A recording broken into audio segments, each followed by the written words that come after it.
আছে না নাই? আচ্ছা, অনেকে বলে যে হাফেজ হয়ে কি লাভ। আমারও প্রশ্ন, কোরআন হাদিস না জেনে ডাক্তার ইঞ্জিনিয়ার হয়ে কি লাভ? কি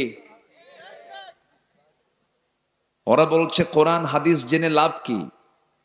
তাহলে কোরআন হাদিস না জেনে ডাক্তার ইঞ্জিনিয়ার প্রশাসক ডিসি মন্ত্রী এসপি এগুলো হয়ে লাভ কি? ফান্ডামেন্টাল কোনটা, মূল কোনটা? মূল কোনটা বলেন? কোরআন, এটাই তো মূল। আর ওগুলো সব আগা, ওগুলো সব কি আগা।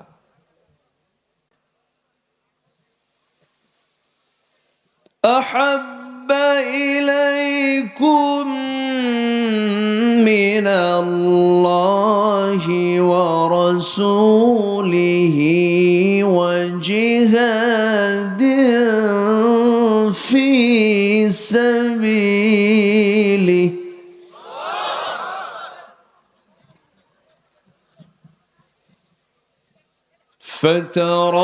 فتربصوا حتى يأتي الله بأمره والله لا يهدي القوم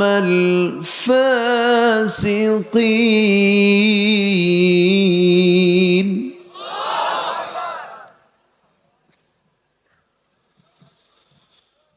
الله أكبر. بسم الله الرحمن الرحيم.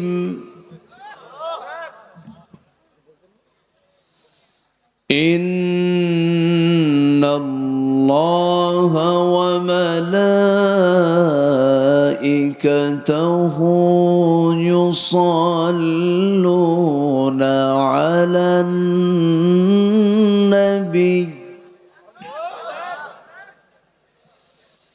يا أيها الذين آمنوا صلوا عليه وسلموا تسليما. اللهم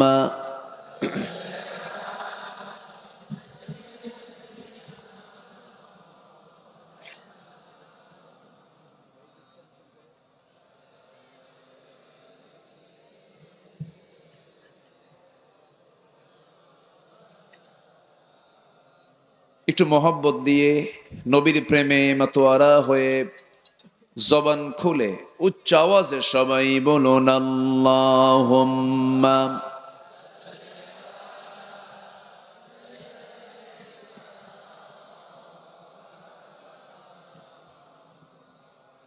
ওয়া আলা আলি।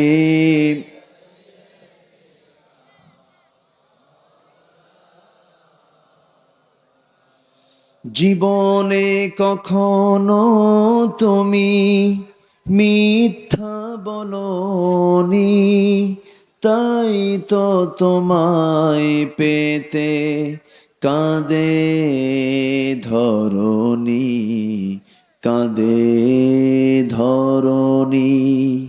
তোমারই মতো নেতা পেতে, তোমারই মতো নেতা পেতে পৃথিবী আকুল। হে রাসূল, হে রাসূল, আল্লাহুম্মা সাল্লি আলা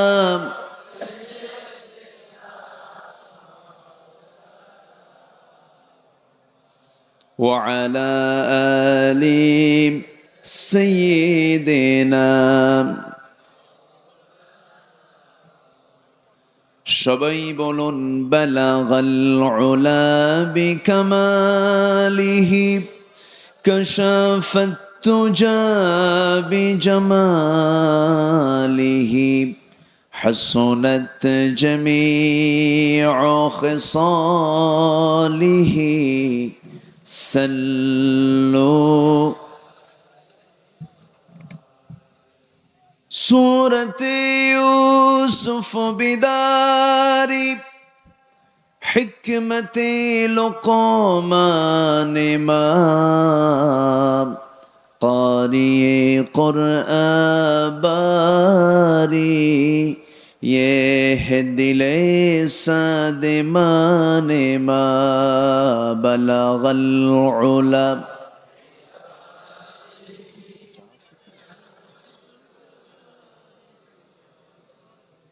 حسنت جميع خصاله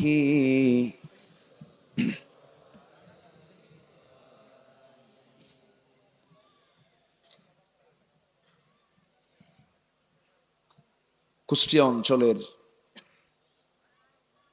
চুয়াডাঙ্গা জেলার উঠতে একটু দেরি হলো। গতকাল এই সময় আমি মোনাজাত করে দিয়েছি, মাহফিল শেষ হয়ে গেছে। আসলে আমাদের টাইম সিলেকশনটা একটা গুরুত্বপূর্ণ বিষয়। 25-এ যে এনার্জি থাকে, 40 বছর বয়সে কি সে এনার্জি পাওয়া যায়? চামড়া টাইট হয় না ঢিল হয়? বয়স বাড়ে, হুঁশ কমে, চোখে কম দেখে চামড়া ঢিল হয়ে যায়, হুঁশে খাটো হয়ে যায়। তো মাহফিলের মূল একটা যৌবন কাল আছে, সেই যৌবন কাল হলো সর্বোচ্চ 9টা থেকে 11টা। সেই যৌবন কাল পার করে আমি উঠছি বুড়াকালে। এখন এই শেষ ক্লাস, এটা সহজ না, একটু কঠিন। তো আমি যতক্ষণ আছি, যেহেতু উঠতে দেরি হলো, শেষ হতে যদি একটু দেরি হয়, কষ্ট কি হবে? কষ্ট হবে না তো? আবার দৌড় মারবেন না তো? আমাদের শেষ কাজ আজকে কি হবে বলেন তো? শেষ কাজ কি হবে বলুন সবাই? সবাইকে আমার সঙ্গে দোয়ায় শামিল হবেন। অন্য দিন আমি বলবো না, জোর করবো না, কিন্তু আজকে একটু জোর বলবো। এই জন্য, তুরস্কের ভয়াবহ অবস্থা, সিরিয়ার সেই ভূমিকম্পের ধ্বংসস্তূপের তলে পড়ে আছে মানুষ, তাদের জন্য অন্তত তো দোয়াটা করা দরকার। তো শেষে আমরা এই কাজটা রেখে দিলাম, আমরা থাকবো। জোরে বলি ইনশাআল্লাহ। আছে না নাই? আচ্ছা, অনেকে বলে যে হাফেজ হয়ে কি লাভ? আমারও প্রশ্ন, কোরআন হাদিস না জেনে ডাক্তার ইঞ্জিনিয়ার হয়ে কি লাভ? কি ওরা বলছে কোরআন হাদিস জেনে লাভ কি? তাহলে কোরআন হাদিস না জেনে ডাক্তার, ইঞ্জিনিয়ার, প্রশাসক, ডিসি, মন্ত্রী, এসপি এগুলো হয়ে লাভ কি? ফান্ডামেন্টাল কোনটা, মূল কোনটা? মূল কোনটা বলেন? কোরআন, এটাই তো মূল। আর ওগুলো সব আগা। ওগুলো সব কি?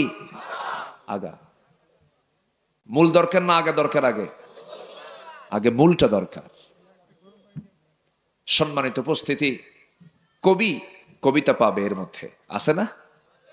সাহিত্যিক সাহিত্য পাবে, লেখক লেখা পাবে, গবেষক গবেষণা পাবে, আইনজীবী আইন পাবে, রাষ্ট্রপতি রাষ্ট্র পাবে,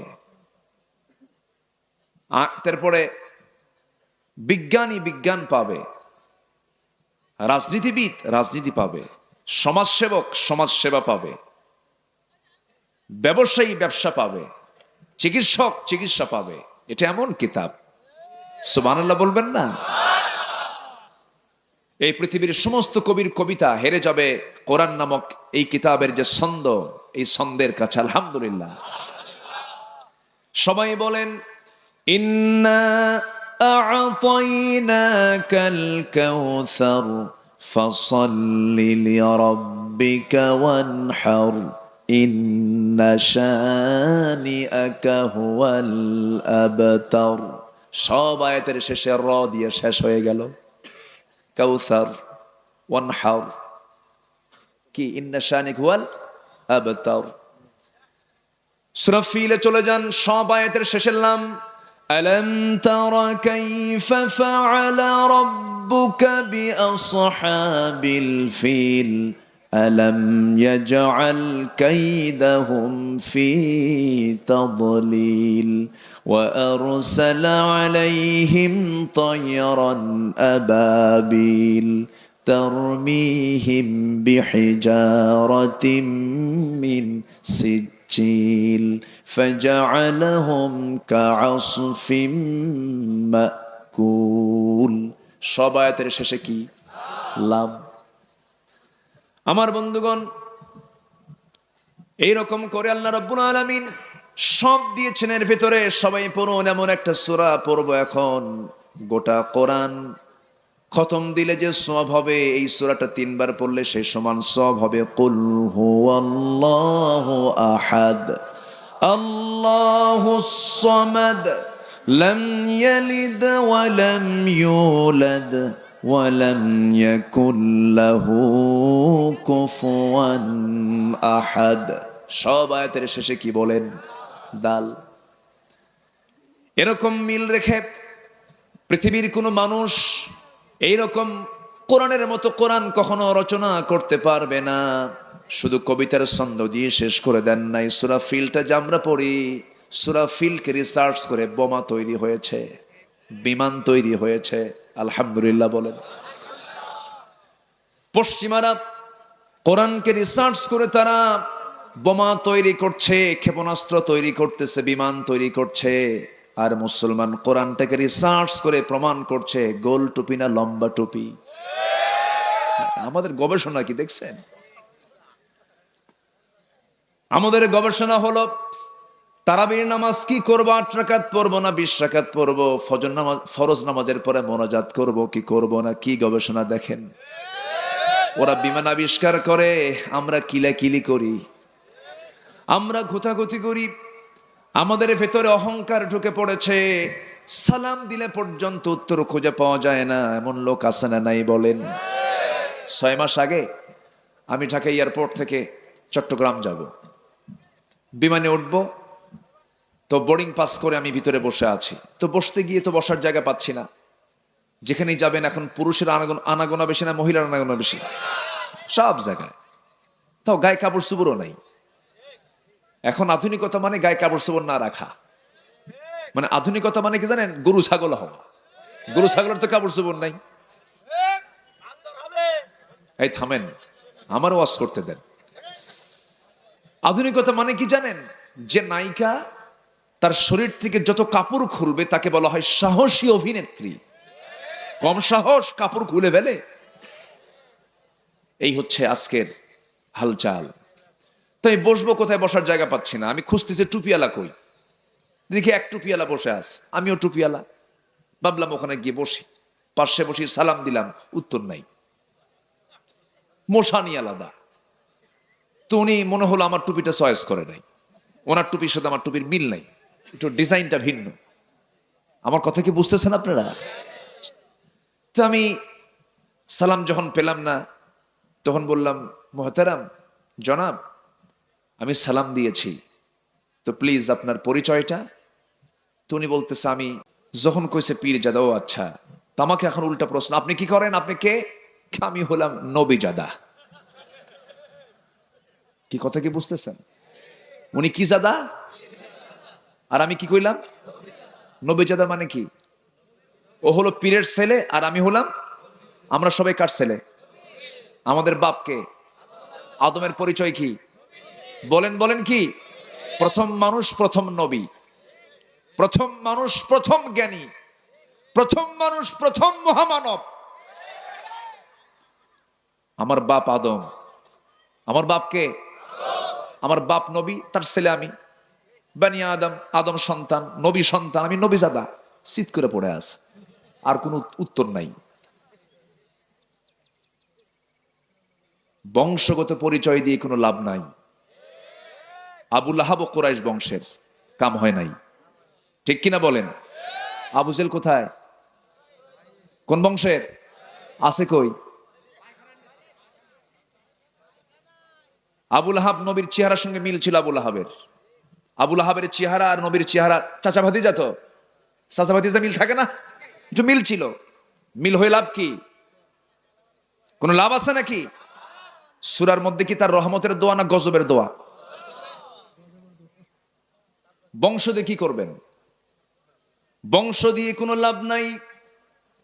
বংশগত কৌলিন্য দিয়ে আমি নাজাত পাবো না, আমার বাপ বিশাল বড় কিছু, আমার কিছু লাভ নাই।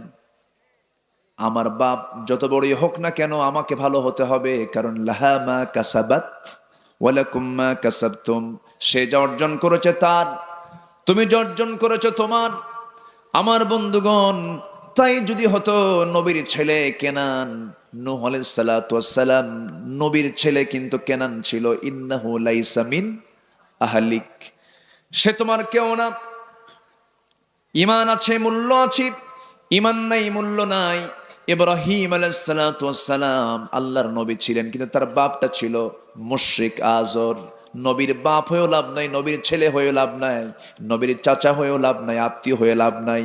আল্লাহ বলছেন, শোনো, ইন্না খালাকনাকুম إنا خلقناكم من ذكر وأنثى وجعلناكم شعوبا وقبائل لتعارفوا إن أكرمكم عند الله أتقاكم জোরে বলুন আল্লাহু আকবার। আমি এক নর এক নারী থেকে, এক পুরুষ এক নারী থেকে আমি তোমাদেরকে সৃজন করেছি, সৃষ্টি করেছি, বিভিন্ন শাখা প্রশাখা করেছি, বিভিন্ন বংশ করে দিয়েছি, বিভিন্ন ভাষা করে দিয়েছি, যেন তোমরা লিতাআরাফু, একে অপরকে চিনতে পারো। তোমাদের মধ্যে সেই লোকটাই দামি, মির্জা, মোগল, সৈয়দ, পাঠান, চৌধুরী না, যে বান্দা আমি আল্লাহ আমাকে সবচাইতে বেশি ভয় করে।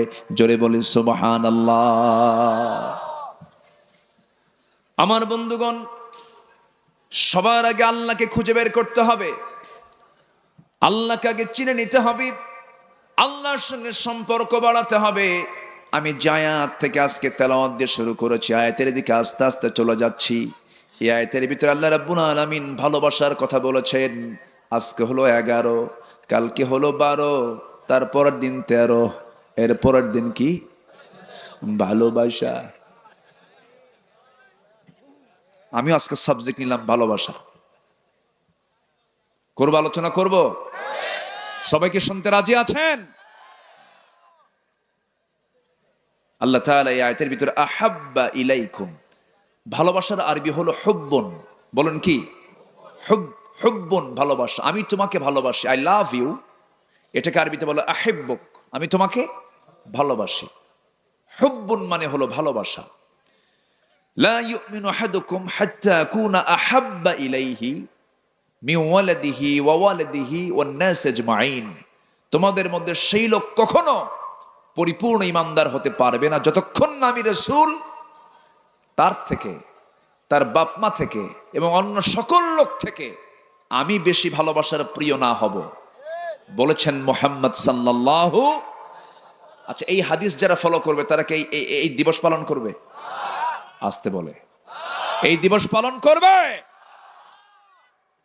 এই দিবসের ব্যাপারে বিশাল একটা ঘটনা আছে, আমি ওইদিকে যাব না, মূল পয়েন্টে আমি কিছু কথা বলবো। সময় তো আজকে আমি এখানে বসেই ছিলাম প্রায় 40 মিনিটের মতো।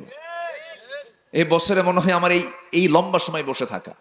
যাই হোক, সমস্যা নেই, আপনার সময় দিলে আমি থাকতে রাজি আছি। কারো কোনো আপত্তি নাই তো? জোরে বলি ইনশাআল্লাহ। কিছু কিছু দিবস আমদানি হয়েছে আমার দেশে, বুঝলেন? এর মধ্যে একটা হলো 14ই ফেব্রুয়ারি, আরো যে কি কি আমদানি হবে আল্লাহ জানে।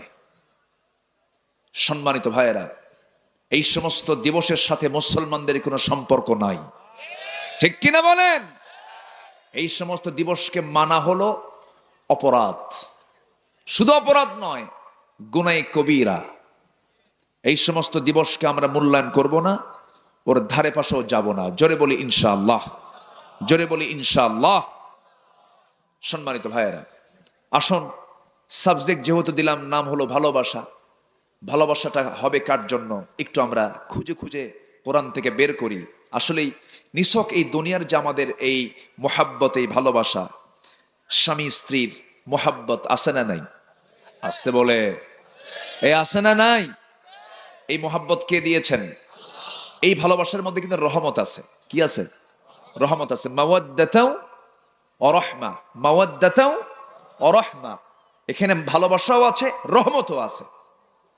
কিন্তু এই যে গাছতলায়, বটতলায়, সিপাই সিপাই, ক্যাম্পাসের সামনে দিয়া কুকুরের চরিত্র নিয়া জোড়ায় জোড়ায় বসে বসে যে গল্প করে, এটি কি ভালোবাসা?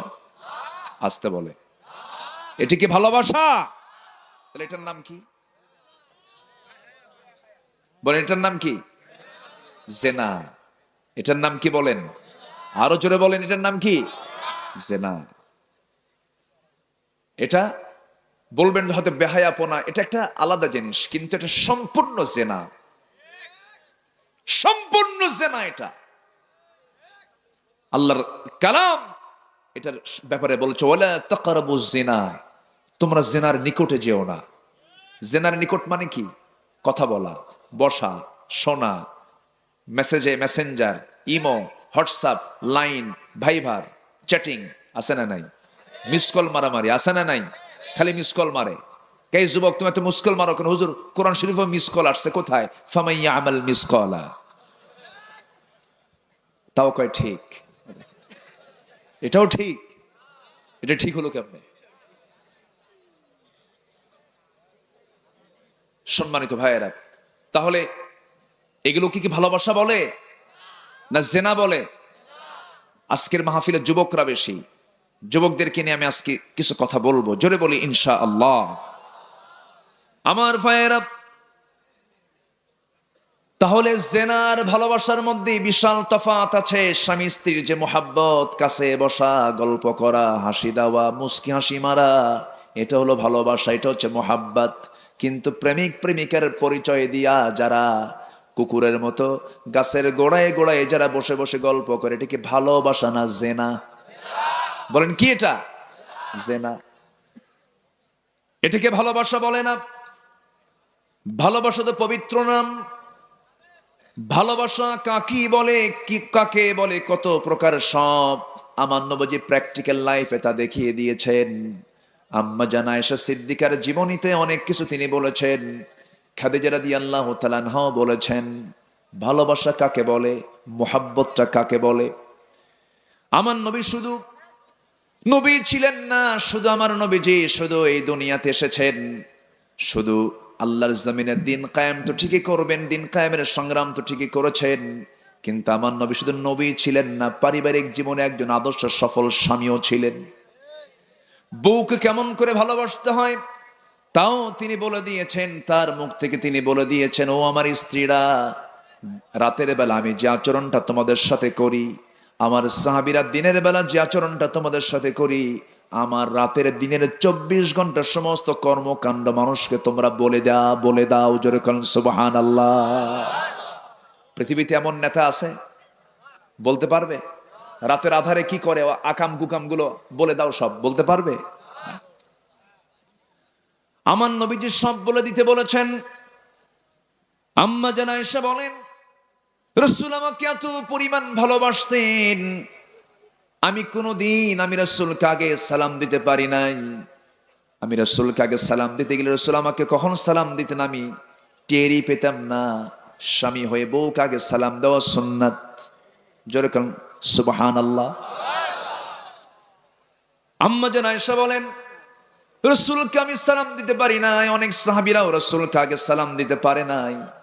এক সাহাবী রাসূলকে আগে সালাম দিতে পারে না, তার মধ্যে একটা জিদ চাপলো, যেমন করে হোক আজকে আগে সালাম দেব। এই চিন্তা মাথায় নিয়ে সাহাবী করলেন কি, একটা মোটা বৃক্ষের আড়ালে দাঁড়ায় গেলেন। নবীজি হেঁটে হেঁটে আসতেছেন, চট করে গাছের আড়াল থেকে বের হয়ে রাসূলকে লক্ষ্য করে সালাম দিচ্ছেন, আসসালামু আলাইকা ইয়া রাসূলুল্লাহ। আমার নবীজি সালামের জবাব দিয়ে মুস্কি হাসি মেরে বলছেন, সাহাবীরে, এমন টেকনিক কইরা আগে সালাম দিতে চাইলে কিন্তু সওয়াব পাবা না।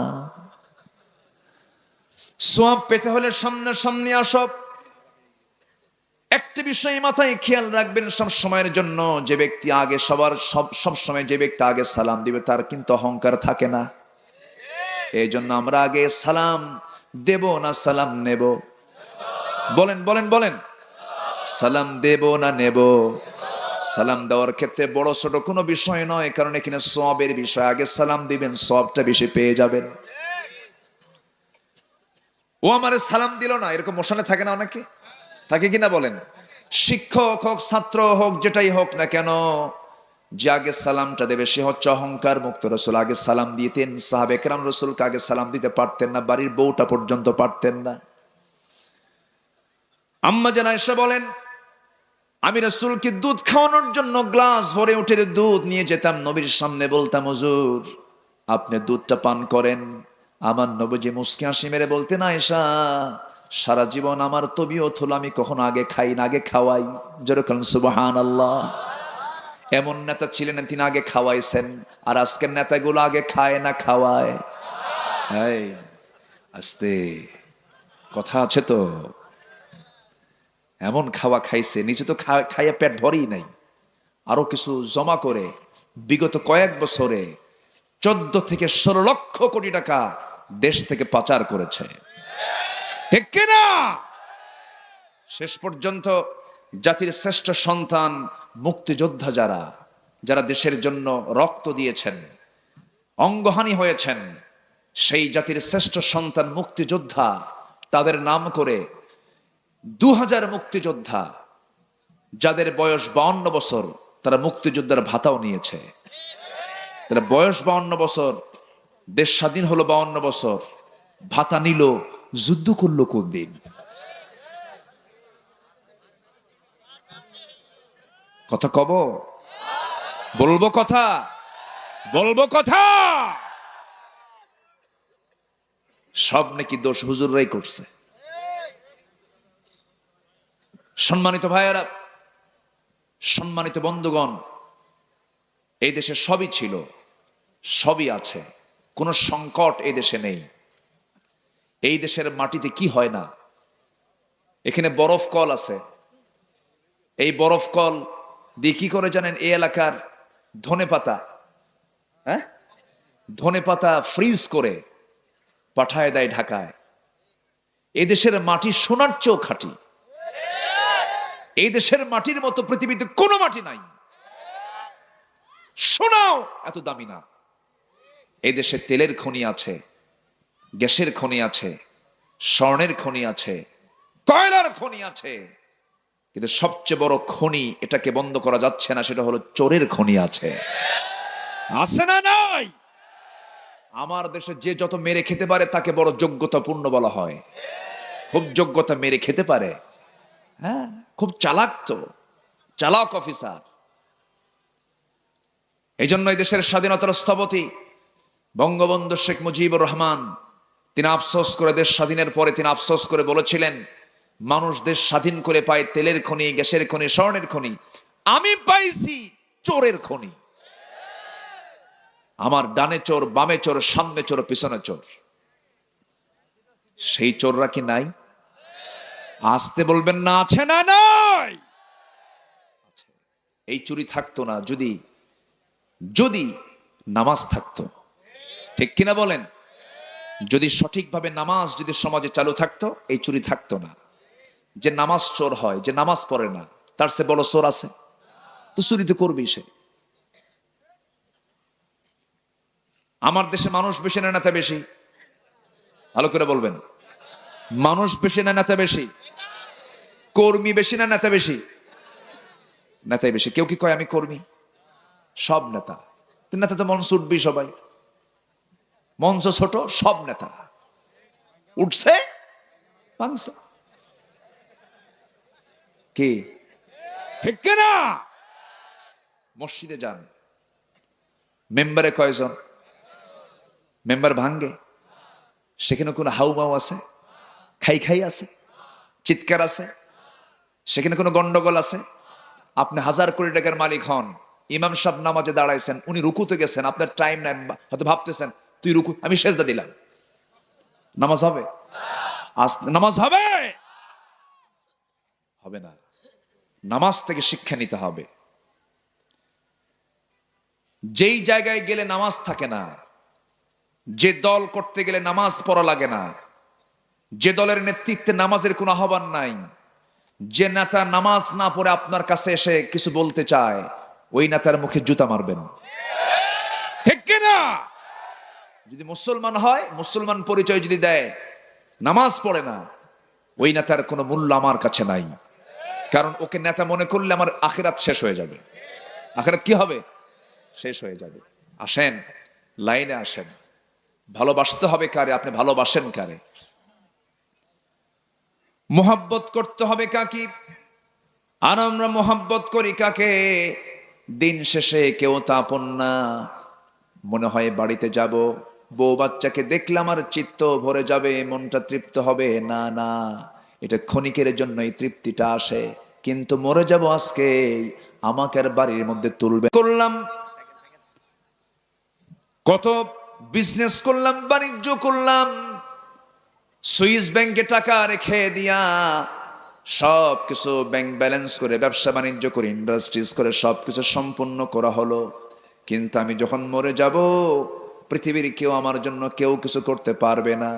এই যে মুরব্বী এখানে বসে আছেন, এখানে অনেকজন বসে আছেন, আমার কবির ভাই বসে আছেন, এই মঞ্চের ভিতর থেকে যদি একজন ব্যক্তির যদি এখন এই মুহূর্তে মৃত্যু হয়ে যায়, এই যে হাজার হাজার মানুষ সামনে বসে আছেন, চুল পরিমাণ কোন উপকার কি আপনি করতে পারবেন নাকি? কিচ্ছু করতে পারবেন না। এই জায়গায় কোনো ক্ষমতা খাটবে না, কোনো কর্তৃত্ব খাটবে না। মরে যাব, মরে যাওয়ার সঙ্গে সঙ্গে বড় জোর এই জায়গা থেকে একটা হ্যালো যাবে স্বাস্থ্য কমপ্লেক্সে। স্বাস্থ্য কমপ্লেক্সকে ফোন দিয়ে বলবেন একটা অ্যাম্বুলেন্স পাঠায় দাও, অ্যাম্বুলেন্সটা চলে আসবে। এর মরে এসে এখান থেকে যে লোকটা মরে গেল তার লাশটা নিয়ে ড্রাইভারের সামনে গিয়ে বলবেন, ওই অ্যাম্বুলেন্সের মধ্যে তুলে দিয়ে ড্রাইভারকে কানে কানে বলবেন, ড্রাইভার শোনো, এই লাশটাকে বাড়িতে পৌঁছায় দিবা। সবাই তো চোখের পানি ফেলে ফেলে কাঁদবেন, আহারে লোকটা মারা গেল। চুল পরিমাণ কিছুই করার নাই, সব নিয়ে টেনে হেঁচড়ে গাড়িতে উঠায় দেওয়ার পর গাড়িটা নিয়ে চলে যাবে। কিন্তু বাড়িতে নিয়ে যাবে ঠিক, কিন্তু বাড়িওয়ালা, সন্তান, বউ, আত্মীয় স্বজন, ভাই বোন এমন পাষাণ, কেউ আপনাকে আর ঘরে তুলবে না। কেউ কি তুলবে নাকি? কেউ তুলবে না। স্বপ্নের বাড়ি বানিয়েছিলাম, সন্তানের জন্য কত কি করেছিলাম, সেই সন্তানটা বলবে, লাশ যখন চলে আসছে কিছুক্ষণ কান্নাকাটি করে বলবে, লাশটা ওই কোনায় রাখো, বারান্দাতেও জায়গা নাই। এবার করবি কি, একটা চাদর দিয়ে আড়াল করে নিয়ে চকিতে ফেলে দিয়া গোসলটা করাইয়া দেবে। গোসলটা সম্পূর্ণ হয়ে যাবে। গোসল সম্পূর্ণ হলো, সেলাইওয়ালা কাপড় চুপড় যা গায়ে ছিল কেচি দিয়ে কেটে কেটে সব খুলে ফেলবে। দেশে বিদেশি কত কাটিং, কত কাপড় চুপড় সব আলমারিতে ছিল, সব পড়ে থাকবে।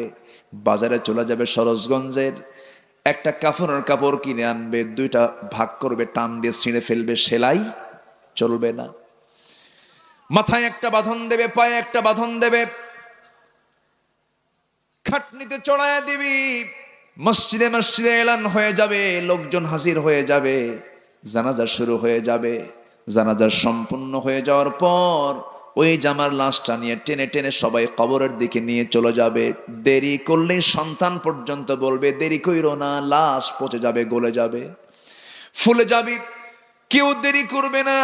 গোটা পৃথিবীর সবার কাছে আমার লাশটা হয়ে যাবে বড় বোঝা, কেউ এই বোঝাটা বহন করবে না। আমাকে ধরে নিয়া ওই কবরে রেখে আসবে, ওই যে আমাকে রেখে আসলো। দিন শেষে আমার একমাত্র, কেবলমাত্র, শুধুমাত্র বন্ধু আমার কে? জোরে বলুন কে? আরো জোরে বলুন কে? আল্লাহ। আল্লাহ ছাড়া আমার কেউ নাই। আল্লাহ বলছেন, বান্দারে তোর কে আছে? তোর তো কেউ নাই আমি ছাড়া রে বান্দা। তোর চোখ এখনই বন্ধ হয়ে যাবে, আমি ছাড়া তোর উপকার কেউ করতে পারবে না। এই দুনিয়া তো আমি তোর উপকার করি, কেউ তোর উপকার করতে পারে না। শুধু ক্ষণিকের জন্য তুই দেখিস মাত্র, কিন্তু উপকার একমাত্র করেন কে? আসতে বলুন, উপকার একমাত্র করেন কে? আল্লাহ তাআলা। সে আল্লাহ বলছেন, বান্দারে এই পৃথিবীতে তুমি চলতে নিয়া যে মোহাব্বত গুলো দেখতে পাও, যে ভালোবাসাগুলো দেখতে পাও, বাবাকে মহব্বত করো, সন্তানকে মহব্বত করো, ভাইকে মহব্বত করো, স্ত্রীকে মহব্বত করো, আত্মীয় স্বজনকে মহব্বত করো, মালকে মহব্বত করো, ব্যবসাকে মহব্বত করো, নিজের ঘর বাড়িকে মহব্বত করো। এখানে 8টা ভালোবাসার কথা বলি। আল্লাহ তাআলা বলছেন, এই সমস্ত ভালোবাসার চাইতে বেশি ভালোবাসতে হবে 1 নাম্বার কাকে? আসতে বলবেন না, কাকে? নাম্বার 2 হচ্ছে মুহাম্মদ সাল্লাল্লাহু, জোরে বলেন মুহাম্মদ সাল্লাল্লাহু আলাইহি ওয়াসাল্লাম। তাহলে এই পৃথিবীতে যত ভালোবাসা আছে সমস্ত ভালোবাসাগুলো অস্থায়ী না স্থায়ী? অস্থায়ী না স্থায়ী?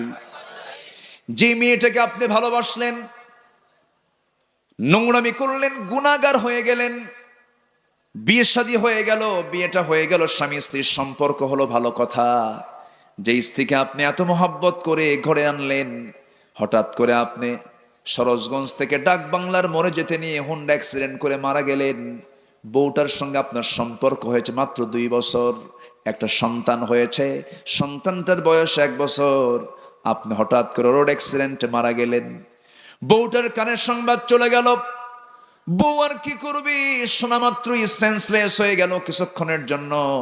হয়তোবা 3 দিন পর্যন্ত একটানা খাবার খাওয়া বন্ধ হয়ে যাবে, গলাটা ভেঙে যাবে, কিন্তু সারা জীবন তেমন থাকবে না। 7 দিন পর মুখে একটু হাসি আসবে, 1 মাস পরে একটু ভুলে যেতে থাকবে। বাবার বাড়ির লোকজন এসে, বাপ মারা এসে সন্তানকে, মেয়েটাকে নিয়ে চলে যাবে। ছোট্ট বাচ্চাটা এতিম হয়ে গেল, বউটা চলে গেল বাপের বাড়ি, 4 মাস পূরণ হলো, ইদ্যতটা পূরণ হয়ে গেল। বিধবার মেয়াদ যখন পার হয়ে গেল, বাপ মা মনে মনে চিন্তা করে, মেয়েটা আমার তো এখনো কম বয়সী আছে, এখন তো বিয়ে দেওয়া দরকার, কারণ ছাতা না থাকলে কেমন হয়, মেয়ে তো বিয়ে দিতেই হবে। শেষ পর্যন্ত মেয়েটাকে রাজি খুশি করায়া একটা জামাই নিয়ে পছন্দ করায় আরেক জায়গায় বিয়ে দিয়ে দিল। যে বউটা তোমার 1 রাত না গেলে ঘুম হতো না, সেই বউটা এখন তোমার ঘরে না অন্যের ঘরে, অন্যের ঘরে চলে গেছে। বাচ্চাও হয়ে গেছে, নতুন স্বামী পায়া বাপ মাকে ফোন দিয়ে তোমার সেই বউটাই বলে ফেলবে, ও বাবা, তোমরা যে সিদ্ধান্ত নিয়েছো আমাকে বিয়ে দিয়ে ভালোই করেছো, কারণ আগের স্বামীর চাইতেই স্বামী আরো ভালো। এটাই দুনিয়া, এটাই দুনিয়া। আমি চলে যাব, স্থলাভিষিক্ত আরেকজন চলে আসবে, আমার জায়গাটা আরেকজন পূরণ করে ফেলবে। কেউ আমার আপন না, কিন্তু আমাকে যিনি কোনোদিন একটা বারের জন্য বলবেন না তিনি আমার কে, আসতে বলবেন না তিনি আমার কে, আল্লাহ পাক সেই জন্য সুন্দর করে বলছেন, ও বান্দা শোনো, আমাকে সবচেয়ে বেশি ভালোবাসো, আমি তোমাকে কি দেই নাই, সব কিছু দিয়েছি। মাথা থেকে পা পর্যন্ত তাকায় দেখো, সব কার অবদান? আসতে বলবেন না কার অবদান? আল্লাহর অবদান। এই সুন্দর টানা টানা চোখ দিয়েছেন, সুন্দর প্রশস্ত কপাল দিয়েছেন, মাথার কালো চুল দিয়েছেন, এমন সুন্দর করে বডি বানিয়ে দিয়েছেন। আল্লাহ বলছেন, বান্দারে তুমি তো ডাক্তারের কাছে যাও চিকিৎসার জন্য, কিন্তু আমি আল্লাহ কত বড় দয়ালু, আমি তোমার সমস্ত অঙ্গ প্রত্যঙ্গকে সুন্দর করে সুচারু রূপে বানিয়ে দিয়েছি। মার পেটের ভিতরে, মার পেটের মধ্যে কোনো আলো ছিল না, নিকষ কালো ঘন অন্ধকার। দুনিয়ার কোনো ফ্যাক্টরি আলো ছাড়া কোনো কিছু উৎপন্ন করতে পারে না, উৎপাদন করতে পারে না, কিন্তু আমার আল্লাহ এমন দয়ালু, এমন রহমান, এমন রহিম, এমন সুন্দর করে মার পেটে বানিয়ে দিয়েছেন নিকষ কালো ঘন অন্ধকার, কিন্তু যেখানে যা দরকার তাই তিনি বানিয়ে আমাকে দুনিয়াতে পাঠায়া দিয়েছেন। জোরে বলি সুবহানাল্লাহ, আরো জোরে বলি সুবহানাল্লাহ। সব কিছু কার অবদান? আসতে বলবেন না কার অবদান? 2টা কিডনি যে কত দামি, আহারে যার কিডনি নাই।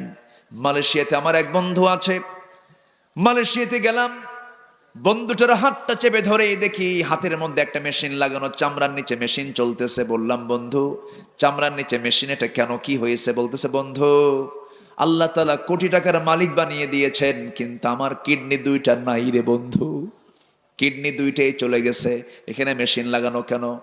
এই যে মেশিনটা লাগিয়েছি বন্ধু, সপ্তাহে 7 দিনে 1 দিন আমার সমস্ত রক্তগুলোকে ডায়ালিসিস মেশিনের সামনে নিয়ে যেতে হয়, ডায়ালিসিস করতে হয়। কিডনি তো 2টা আমার নষ্ট হয়ে গেছে। আমার ভাইয়েরা, আল্লাহ তাআলা 2টা কিডনি দিয়েছেন, একটা কিডনি দিলেও চলতো, 2টা রিজার্ভ দিয়েছেন, একটা নষ্ট হলে আরেকটা দিয়ে যেন চলতে পারিস। জোরে বলুন সুবহানাল্লাহ। এই কিডনির ভিতরে 10 লক্ষ 20 লক্ষ চাকনি দিয়েছেন, এবং 2টা কিডনির যে ওজনটা ব্যালেন্স করে দিয়েছেন। দুনিয়ার যে ডায়ালিসিস মেশিনটা, যে মেশিনটা কিডনির কাজ করে ক্ষণিকের জন্য, সেই মেশিনটার ওজন হলো 100 কেজি ওজন, আর আমার আপনার কিডনির ওজনটা আল্লাহ তাআলা বানায় দিয়েছেন মাত্র 200 গ্রাম। একটু আস্তে কোন সুবহানাল্লাহ, জোরে বলুন সুবহানাল্লাহ। কি অবদান আল্লাহ তাআলার, এক একটা পার্টস কত মূল্যবান। এত কিছু আল্লাহ দিয়ে বলছেন, বান্দারি এই চোখটা আমি কত সুন্দর করে টানা টানা বানিয়ে দিয়েছি, চোখটাকে ঠিক রেখেছি, চোখটাকে পানির মধ্যে ভাসমান করে দিয়েছি। পদ্মা, মেঘনা, যমুনা যত বড়, আমি আল্লাহ তোর যে চোখ কান নাক যে বানিয়ে দিয়েছি, পদ্মা, মেঘনার, যমুনার চোখ বড় বানায় দিয়েছি। যেরকম সুবহানাল্লাহ। বান্দা তুমি বন্ধু কাকে বানাও? আমাকে তুমি বন্ধু বানাবি। আল্লাহ কি সুন্দর করে বলছেন, বান্দা যখন আমার দিকে হেঁটে হেঁটে আসে আমি তার দিকে দৌড়ায় দৌড়ায় যাই। বান্দা যখন আমার দিকে 1 হাত আগায় আমি বান্দার দিকে 10 হাত আগাই। বান্দার 8টা জান্নাত তোর জন্য বানায় রেখেছি। বান্দা ভালো আমল করে তুই আমার কাছে আয়, সুন্দর জান্নাত আমি তোরে দিয়ে দেব। সবাইকে জান্নাত পেতে রাজি আছেন নাকি? আসতে সবাইকে জান্নাত পেতে রাজি আছেন নাকি? জান্নাত দেবেন কে? মুহাব্বত হবে কার সাথে? একমাত্র ভালোবাসা কার সাথে হবে? আল্লাহর সাথে। আল্লাহ আমার রব, এই রবি আমার সব। আল্লাহ আমার রব, এই রবি আমার সব। দমে দমে তনু মনে তারি অনুভব। আল্লাহ আমার রব, এই রবি আমার সব। তোমার মদদ পেলে আমি আর না কিছু চাই, তোমার প্রেমের অনল আমি কি দিয়ে নে ভাই। যার হয়েছ তুমি তার নেই যে পরাভব, নেই যে পরাভব। আল্লাহ আমার রব, এই রবি আমার সব। আল কোরআনের পথ, এই পথই আসল পথ। অন্য পথে অন্য মতে নেই যে রহমত। আল্লাহ আমার রব, এই রবি আমার সব। আমার রব সব। আমার রব ছাড়া কোনো গতি আছে বলেন? আসতে বলবেন না আছে? আল্লাহকে আমরা মুহাব্বত করব সবচাইতে কম না বেশি? নামাজ না পড়ে, আসতে বলে, নামাজ না পড়ে, না পড়ে 5 ওয়াক্ত সবাই নামাজ পড়বো? সবাইকে রাজি আছেন? সবাইকে রাজি আছেন? একটা হাত তুলে দেখেন তো দেখি। 5 ওয়াক্ত নামাজ পড়বেন কারা কারা? চিৎকার মেরে বলি ইয়া আল্লাহ, আমাদেরকে 5 ওয়াক্ত সালাত আদায় করার তৌফিক তুমি আল্লাহ দিয়া দাও। জোরে বলি আমিন। হাত নামান। নামাজে যখন শুরু করি তখন কি বলি আমরা? জোরে। আজান যখন শুরু করি তখন কি বলি আমরা? যখন আমার জন্ম হয়েছিল আমার কানে কি দিয়ে শুরু হয়েছে? আচ্ছা, রুকুতে যেতে কি বলি? সেজদায় যেতে কি বলি? আবার যখন মরে যাব তখন জানাজা সামনে লাশ নিয়া কি বলি? নামাজে আল্লাহু আকবার লাগে, রুকুতে আল্লাহু আকবার লাগে, আজানে আল্লাহু আকবার লাগে। কেউ যদি তাকবীর না বলে, আল্লাহু আকবার না বলে, নামাজই হবে না, আজান হবে না। যে কেউ যদি তাকবীর না দেয় জানাজাও হবে না। তার নামাজে আল্লাহু আকবার লাগে, আজানে আল্লাহু আকবার লাগে, জানাজায় আল্লাহু আকবার লাগে। সমাজে যারা আল্লাহু আকবার বলতে বাধা দেয় এদের সমস্যা কি? আসতে কন কেন? কি সমস্যা আছে না নাই? সমাজে আল্লাহু আকবার চালু হলে বোতল বন্ধ হবে, বোতল। সমাজে আল্লাহু আকবার চালু হলে জেনার কারবার বন্ধ হবে। সমাজে আল্লাহু আকবার চালু হলে জেনার কারবার বন্ধ হবে, সুদের কারবার বন্ধ হবে, জুয়ার কারবার বন্ধ হবে। এই জন্য ওরা বলে আল্লাহু আকবার নাকি দলীয় স্লোগান। যারা এই জাতীয় কথা বলে ওদের জন্য আমরা স্পষ্ট ভাষায় এটাই জানিয়ে দিতে চাই, যেহেতু এটা তোমরা নির্দিষ্ট দলের বানিয়ে দিয়েছ, অতএব ওদেরই জানাজা হবে। তোদের জানাজা আল্লাহু আকবার না দিয়া কুত্তা বিলাইয়ের মতো বিদায় করা দরকার। রাজি আছেন কারা কারা? হাত উঁচু করে দেখান।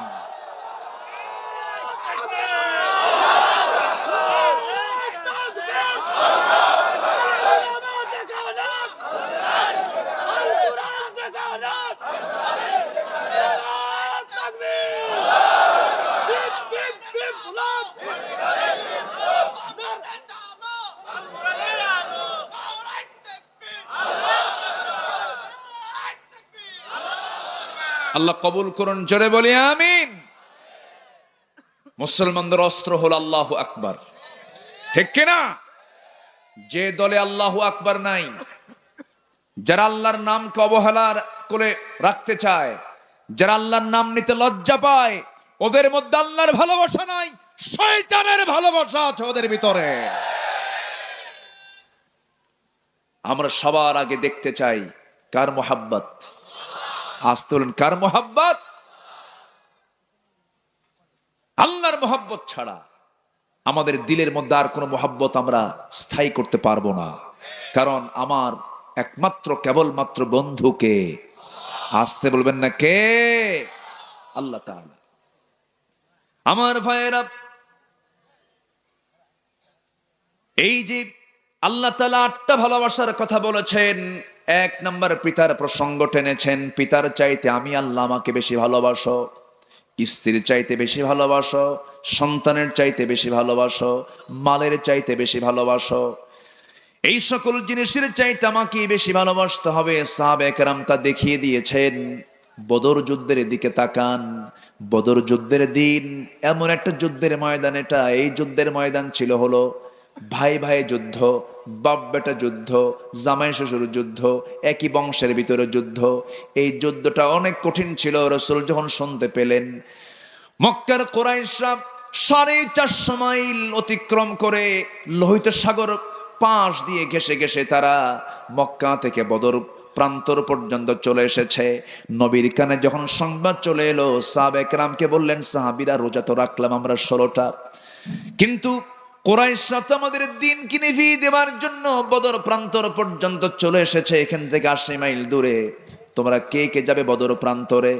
যুদ্ধ করতে হবে, জিহাদ করতে হবে, মোকাবেলা করতে হবে।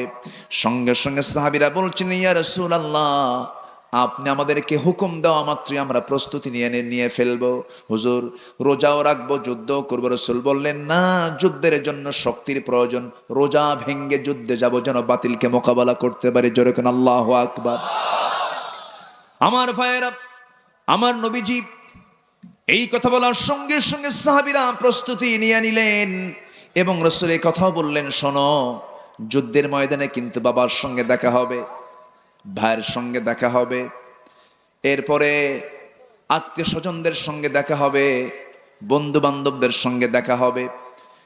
হিসাব তোমরা চিন্তা করে নিও, এই যুদ্ধে কিন্তু কোন আত্মীয়করণ করা যাবে না। সকল কিছুর চাইতে বেশি ভালোবাসতে হবে কাকে বলেন? আল্লাহকে। আমার কারণ আল্লাহর দিন কায়েমের জন্য আমরা যুদ্ধের ময়দানে যাচ্ছি। সাহাবীরা সাবধান থেকো। আমার নবীজি কেবল মদিনায় এসেছেন, 1 বছর যেতে না যেতে এই যুদ্ধের ডাক চলে এলো। অভাবগ্রস্ত সাহাবায়ে কেরাম, না খেয়ে থাকা সাহাবায়ে কেরাম। আমার নবীজি বদর প্রান্তরে রওনা দিবেন, সাহাবায়ে কেরামকে বলছেন, কে কে যাবে বলো? ছোট্ট 2টা বাচ্চা দূর থেকে হেঁটে হেঁটে আসতেছে, মোষ নাই, দাড়ি নাই। নবীর সামনে দাঁড়িয়ে বলছেন, ইয়া রাসূলুল্লাহ, শুনতে পেলাম যোদ্ধার নাকি সংকট হয়েছে, মুজাহিদের নাকি সংকট হয়েছে। যদি অনুমতি দিতেন আমরা 2 জন মিলে যুদ্ধে যেতাম। রাসূল বললেন, ও ছোট্ট 2টা ছেলে, আফরার ছেলে, মদিনার ছোট্ট ছোট্ট ফুটন্ত গোলাপরা, তোমরা যুদ্ধে যাবে কেমনে? ছোট্ট মানুষ, হাতের ফিটনেস নাই, দেহের ফিটনেস নাই, তরবারি হাতে নেবে সেই বাহুবলটা নাই, কেমন করে আমি পারমিশন দেব? বড়জন বলে, হুজুর, ও তো ছোট, আমি তো লম্বা আছি, অন্তত আপনি আমাকে পারমিশন দিয়ে দেন। ছোটজন বলে, ইয়া রাসূলুল্লাহ, ও শুধু এমনি লম্বা হয়েছে, গায়ে তেমন শক্তি নাই, শক্তি আমার গায়ে। জোরে কোন সুবহানাল্লাহ। ছোট্টজন যখন এই কথা বলল, রাসূল বললেন, বুঝবো কেমনে? ও সাহাবীরা, কেমন করে বুঝবো কার শক্তি কম কার শক্তি বেশি? ছোটজন বলে, হুজুর, মারামারি লাগায় দেন। রাসূল বলেন, ঠিক আছে, 2 জন দেখি কুস্তি লাগো, কে পারে? নবীজি খুব মজার মানুষ ছিলেন। জোরে কোন সুবহানাল্লাহ। ছোট ছোট বাচ্চাদের সঙ্গে যখন কথা বলতেন তখন তিনি রাসূল বাচ্চা হয়ে যেতেন। কি হয়ে যেতেন? বাচ্চাদেরকে বন্ধু বানাতে হলে কি বড় হতে হবে না বাচ্চা হতে হবে? বাচ্চা হতে হবে।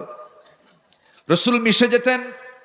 কোন শিশু আকর্ষণীয় খেলা খেলতেছে, রাসূলকে দেখেছে, খেলা বাদ নবীর সাথে। জোরে কোন সুবহানাল্লাহ। রাসূলও খেলতেন বাচ্চাদের সাথে। রাসূল সেজদায় চলে যান। হুসাইন রাদিয়াল্লাহু তাআলা আনহু নবীর ঘাড়ের উপরে সেজদা অবস্থায় নবীর ঘাড়ের উপরে বসে থাকে।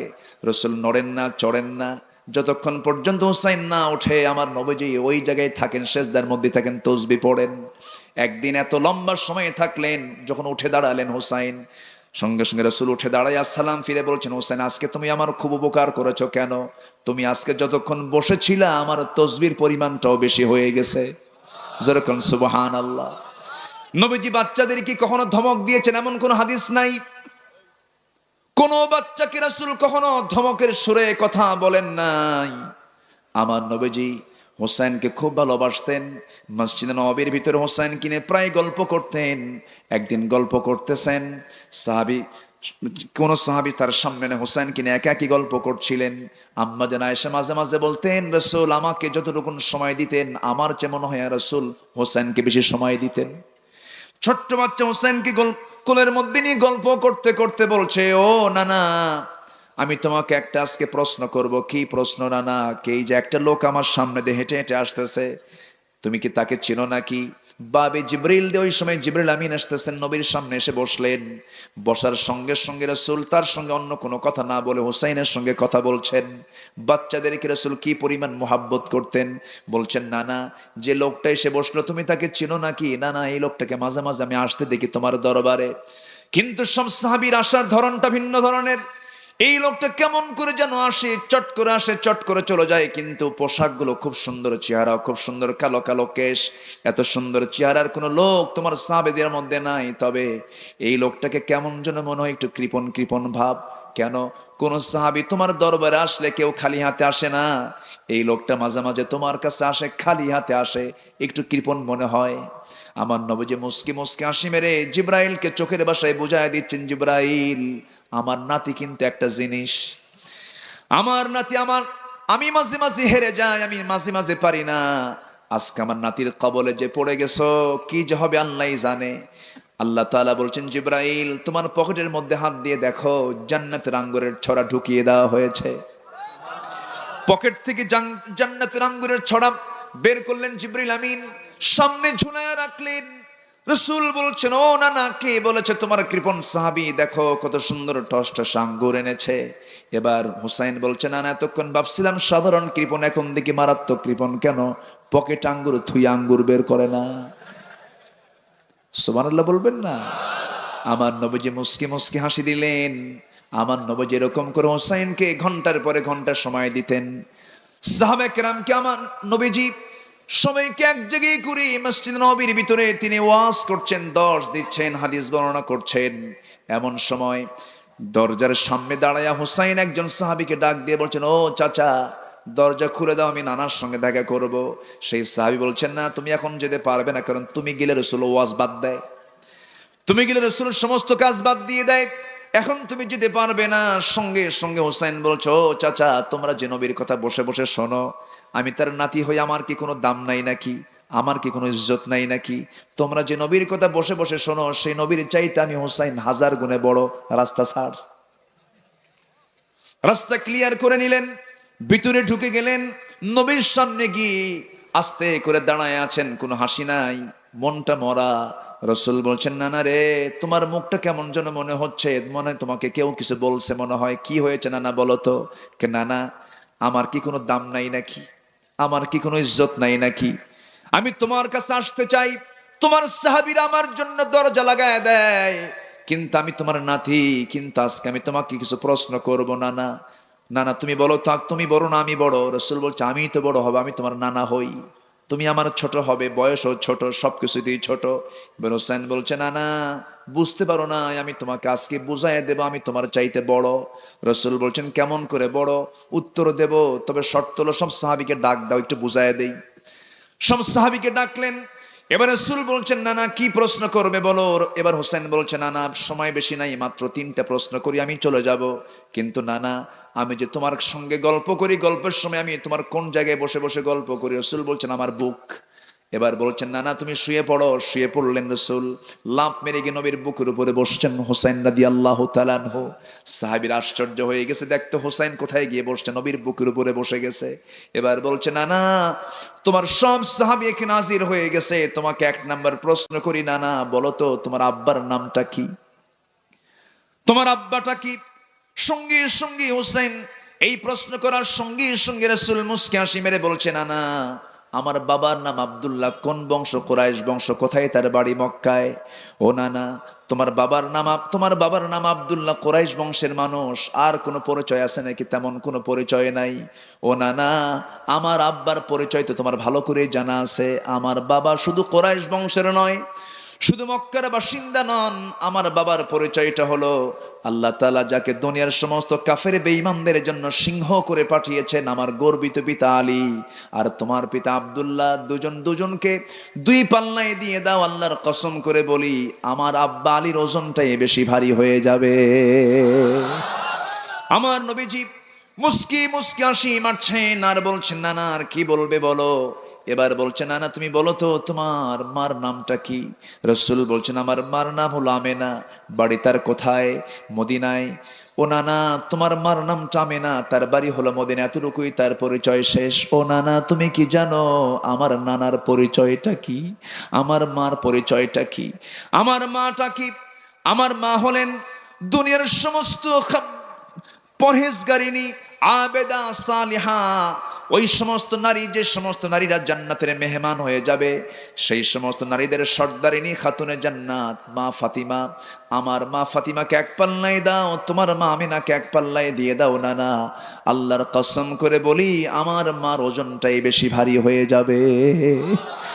আমার নবীজি মুস্কি মুস্কি হাসি দেন, হোসেনকে বুকের মধ্যে জড়ায় নিয়ে বলছেন, নানা রে, আর কি প্রশ্ন করবি বল। নানা, বেশি প্রশ্ন করব না, শুধু একটা প্রশ্ন আর বাকি আছে।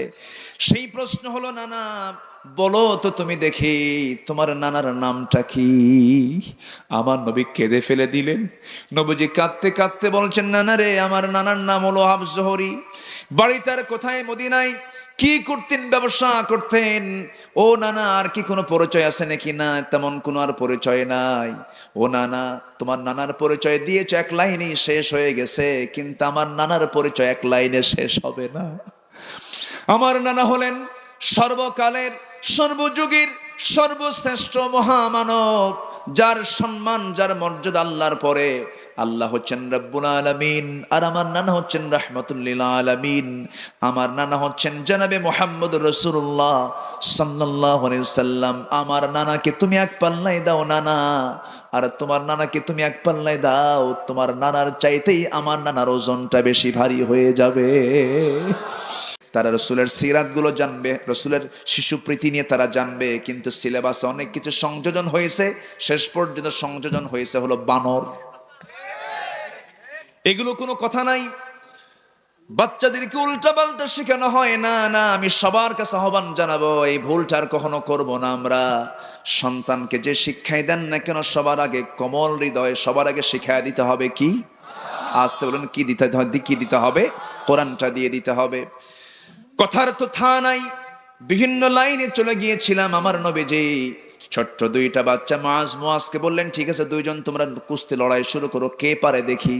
মুআজ দুজন লড়াই শুরু করেছে। বড়জন ছোটজনকে নিচে ফেলে দিয়েছে। নিচে ফেলে দেওয়ার সঙ্গে সঙ্গে ছোটজন বড় ভাইয়ের দিকে চোখের ইশারায় বলছে, ভাই রে একটু এইদিকে আয়। টান মেরে কানের মধ্যে মুখ ঢুকায় দিয়ে বলছে, ভাই তুই কত বড় পাষাণ রে, একসঙ্গে খাই, একসঙ্গে ঘুমাই, একসঙ্গে খেলাধুলা করি, একা একা যুদ্ধে যাবি? না রে ভাই, আমাকে নিয়ে যা, আমাকে নিয়ে যা, তোর গায়ের শক্তি একটু কমায় দে, একটা বারের জন্য তোর বুকের উপরে উঠে বসে প্রমাণ করে দিয়ে শক্তির দিক থেকে আমি কোনো অংশে কম নই। আমার নবীজি বিষয়টা টের পেলেন। রসুল মুস্কি মুস্কি হাসি মেরে সন্তান দুইটাকে আস্তে করে কোলের মধ্যে উঠায় নিয়ে দুহাত আসমান দিকে উঁচু করে বলছেন, আল্লাহ তাআলা, এই ছোট্ট দুইটা বাচ্চার যদিও গায়ের শক্তি নাই, কিন্তু ইমানের শক্তি আছে, এই দুজনকে আমি যুদ্ধের পারমিশন দিয়ে দিলাম। জোরে বলি সুবহানাল্লাহ। মুসলমানদের বিজয় এসেছে শক্তি দিয়া না ইমান দিয়া, সংখ্যা দিয়া না ইমান দিয়া, অস্ত্র দিয়া না ইমান দিয়া। আজকে শক্তি আছে, সংখ্যা আছে, কিন্তু কি নাই? ইমানটা নাই। ইমানটা আমরা 10 টাকায় বেচে দেই, 10 টাকায় আমরা ইমানটা বেচে দেই। ইমানটাকে এত সস্তা বানায় ফেলেছি, ইমানটা যখন তখন আমরা বিক্রি করে ফেলে দেই। ইমানটা বিক্রি হয় কেমনে? আমানতের খেয়ানত হলে বিক্রি হয়ে যায়, ওয়াদা ভঙ্গ হয়ে গেলে বিক্রি হয়ে যায়, এরপরে নামাজটা ছেড়ে দিলে পরে ঈমানটা নষ্ট হয়ে যায়। এই সমস্ত কাজগুলো আমরা করব না। আমার ভাইয়েরা, এই ছোট্ট দুইটা বাচ্চা যখন পারমিশন পেয়ে গেছে, বদর যুদ্ধের ডাক চলে এলো, সাহাবে কেরাম রওনা দিয়েছেন। রমজান মাস কি মাস বলেন? কি মাস? আমি কি আলোচনা শেষ করে দেব? আলোচনা চালাবো? ওঠে কে ধরেন তো, এই বসেন, একটু বসেন না। আমি খুবই খুশি যে ম্যাক্সিমাম লোকগুলো আছেন। শিখি, সামান্য কিছু লোক তো এত রাত হয়েছে, কিছু তো যাওয়া আসা করবেই। তবে আমি আশাবাদী, আমি সবাইকে নিয়ে দোয়া করব আজকে। থাকবেন না ইনশাআল্লাহ? জোরে বলে ইনশাআল্লাহ। ভূমিকম্প কেন হলো, এর কারণটা কি, এই কারণটা আমরা আজকে জানবো। জোরে বলে ইনশাআল্লাহ। শেষে আমাকে মনে করে দিবেন, আমি বলে দেব ইনশাআল্লাহ। আচ্ছা, মাহফিলের লোকজন কোথায় আছেন? কি কি কি করবো? 12টা বাজে চালাবো? আলোচনা চলুক, আলোচনা চলুক। হুজুর মরুক, খুব ভালো। জোরে বলি আলহামদুলিল্লাহ। দুঃখ লাগে, একটাই দুঃখ সব সময়ের জন্য লাগে, এই মঞ্চে উঠলেই পাখিদের কথা মনে হয়। সম্মানিত ভাইয়েরা, আমরা তো আরামেই দিন শেষে পরিবারের কাছে ফিরে যাচ্ছি, সন্তানদের চেহারাগুলো দেখছি। যুগ পার হয়ে যায়, সন্তান পরিবারের চেহারা দেখতে পায় না। দোষ কি জানেন? দোষটা একটাই, সেটা হলো সুদের বিরুদ্ধে কথা বলা, জিনার বিরুদ্ধে কথা বলা, মদের বিরুদ্ধে কথা বলা। দিন আসবে, এক মাকে শীত যায় না। নমরুদকে মারার জন্য বেশি কিছু লাগে নাই, একটা মশাই ছিল যথেষ্ট। ফেরাউনকে মারার জন্য বেশি কিছু লাগে নাই, শুধু একটু পানিতে চুবান দিয়ে মেরেছেন। আবু জেহেলকে মারার জন্য শক্তিশীল কোনো পুরুষকে লাগে নাই, মাস মুয়াজি যথেষ্ট ছিল। সম্মানিত ভাইয়েরা, নমরুদ মরছে কি খায়া? কিসের বাড়ি? আর নাকের মধ্যে ঢুকছিল কি? মশা। মশা কি আসলেই দুর্বল? মশা কিন্তু দুর্বল না। ইন্নাল্লাহা লা ইস্তাহি আন ইয়াদরিবা মাসালাম মা বাউদাতান ফামা ফাওকাহা। এটা মনোযোগ দিয়ে শুনবেন তথ্যটা। মশা কিন্তু দুর্বল না। আল্লাহ মশার উদাহরণ দিয়েছেন কোরআনে। মশা এক নাম্বার, মশা যে শক্তিশালী, এক নাম্বার কারণ হলো, মশা যখন বেশি রক্ত খেয়ে ফেলে তখন কি তার হায়াত কমে না বাড়ে? বলেন কমে না বাড়ে? আচ্ছা, এই দুনিয়াতেও যারা অবৈধভাবে যারা পেটের মধ্যে বেশি কিছু উঠাবে, ওর হায়াতও কম। নাম্বার 2, আচ্ছা আমার দিকে তাকান। মশা যখন, আমরা যখন বিছানায় চলে যাই, আচ্ছা মশা শক্তিশালী না আমরা শক্তিশালী? আমরা। তাহলে মশারি টাঙ্গায় কে? হ্যাঁ, কথা কন। তাহলে শক্তিশালী যদি মশা না হয়, তাহলে আপনি তো জেলখানায় ঢুকে থাকেন। মশা যেন আমারে অ্যাটাক না করে। মশা যখন দু একটা মশা যদি মশারির মধ্যে ঢুকে যায়, কানের কাছে সে কি করে? ঘুম হয়। বলেন এটা কি মিষ্টি আওয়াজ? ঘুম শেষ। এই যে আওয়াজটা হয়, সায়েন্স বলতেছে প্রতি সেকেন্ডে মশা তার পাখা নড়াই হলো প্রতি সেকেন্ডে 500 থেকে 600 বার। পৃথিবীর কোন প্রাণী এত দ্রুত কোনো কিছু চালাতে পারে না। আল্লাহু আকবার বলেন। তাহলে মশার মধ্যে শক্তি আছে না নাই? ডেঙ্গু হয় কখন? কি মরে? মরে, মানুষ মরে, মরে সামান্য মশার কামড়ে। কি পরিমাণ তার প্রতিক্রিয়া! ওর একটা কামড় খায়া মানুষ শেষ, মানুষ শেষ। আল্লাহ তাআলা মশার উদাহরণ এমনি দেন নাই। সম্মানিত ভাইয়েরা, সর্বশেষ কারণ হলো মশার কামড় খেয়ে কিন্তু মরছেন নমরুদ। কি ঠিক কিনা? আল্লাহ তাআলা মাকড়সার উদাহরণ দিয়েছেন। মাকড়সা, আল্লাহকে বাদ দিয়ে যারা অন্য কাউকে বন্ধু বানায়, তাদের উদাহরণ হলো মাকড়সার মতো। মাকড়সার বাসা সবচেয়ে শক্তিশালী না মজবুত? দুর্বল না মজবুত? দুর্বল। এই দুর্বল মাকড়সার বাসা সামান্য বাতাসেই কি হয়? লণ্ডভণ্ড হয়ে যায়। ঠিক তেমনি আল্লাহকে ছাড়া যারা অন্য কাউকে বন্ধু বানাবে, ঠিক মাকড়সার বাসার মতো লণ্ডভণ্ড হয়ে যাবে। এই জন্য মাকড়সার মতো আল্লাহ তাআলা উদাহরণটা দিয়েছেন। এখানে সায়েন্স এসে আবার আরেকটা ব্যাখ্যা করছে। সে ব্যাখ্যাটা হলো, মাকড়সা তার যে স্ত্রী মাকড়সা আছে, ওদের মধ্যেও কিন্তু একটা সম্পর্ক আছে না নাই? স্বামীও আছে, স্ত্রীও আছে। কিন্তু স্ত্রী মাকড়সাগুলো বড় ভয়ঙ্কর স্বামী মাকড়সার জন্য, পুরুষ মাকড়সার জন্য। স্ত্রী মাকড়সা ষড়যন্ত্র করে স্বামী মাকড়সাকে মেরে ফেলে দেয়। যে সংসারে স্ত্রী কর্তৃক স্বামীর উপর ষড়যন্ত্র করা হয়, খুব সুখের সংসার তো নাকি? সুখের সংসার? আল্লাহ বলছেন যারা আল্লাহকে বাদ দিয়ে অন্য কাউকে বন্ধু বানায়, তাদের জীবনটা হলো মাকড়সার সংসারের মতো। আল্লাহ তাআলা উদাহরণগুলো কত সুন্দর সূক্ষ্ম করে দিয়েছেন। আমরা বন্ধু বানাবো কাকে? আসতে বলবেন, বন্ধু বানাবো কাকে? যে আল্লাহ নমরুদকে খতম করেছেন, যে আল্লাহ হামানকে খতম করেছেন, যে আল্লাহ আবু জেহেলকে খতম করেছেন, সেই আল্লাহ কি পৃথিবীর যারা নব্য ফেরাউন নমরুদ তাদেরকে খতম করতে পারেন না? পারেন না কিনা? অবশ্যই পারেন। এক মাঘে শীত যায় না, সময় আসবে। জোরে বলি ইনশাআল্লাহ, আরো জোরে বলি ইনশাআল্লাহ। সম্মানিত ভাইয়েরা, মুআজ রাদিয়াল্লাহু তাআলা আনহু পারমিশন পেয়ে বদর যুদ্ধের ময়দানের প্রথম কাতারে গিয়ে দাঁড়ায় গেছে। প্রথম কাতারে ছোট্ট বাচ্চা এক সাহাবীকে ডাক দিয়ে বলে, চাচা আবু জেহেল কই? সাহাবী কয়, তুমি আবু জেহেল দিয়ে কি করবা? উদ্দেশ্য কি? আবু জেহেলের সঙ্গে আমরা আজকে বোঝাপড়া করব। আবু জেহেলের প্রতি এত রাগ কেন? শুনেছি বহু রাসূলকে নাকি সবচেয়ে বেশি কষ্ট দিয়েছে আবু জেহেল। আল্লাহু আকবার বলবেন না? মানুষটা ছোট কিন্তু নবীর প্রতি ভালোবাসাটা বেশি। সাহাবী বলছে, তোমরা কি মারতে পারবে? শুধু দেখায় দেন, আবু জেহেলটাকে দেখায় দেন। সঙ্গে সঙ্গে ইবনে মাসউদ রাদিয়াল্লাহু তাআলা আনহু নখটা উঁচু করে বলতেছে, ওই যে ঘোড়ার পিঠে দুটা পা ছেড়ে দিয়ে ঘোড়ার পিঠে বসে আছে কাফেরদের লিডার আবু জেহেল। শুধু বলতে দেরি হয়েছে, যেতে দেরি হয় নাই। সিংহের মতো গর্জন দিয়া নবীর প্রেমে উদ্বুদ্ধ হয়ে ছোট্ট দুইটা বাচ্চা বাস পাখির মতো উড়ন্ত হয়ে আবু জেহেলের দুই পাশে দুজন দাঁড়ায় গেছে। ওরা টের পায় নাই এত ছোট মানুষ তো সব বগলের নিচে পড়ে আছে।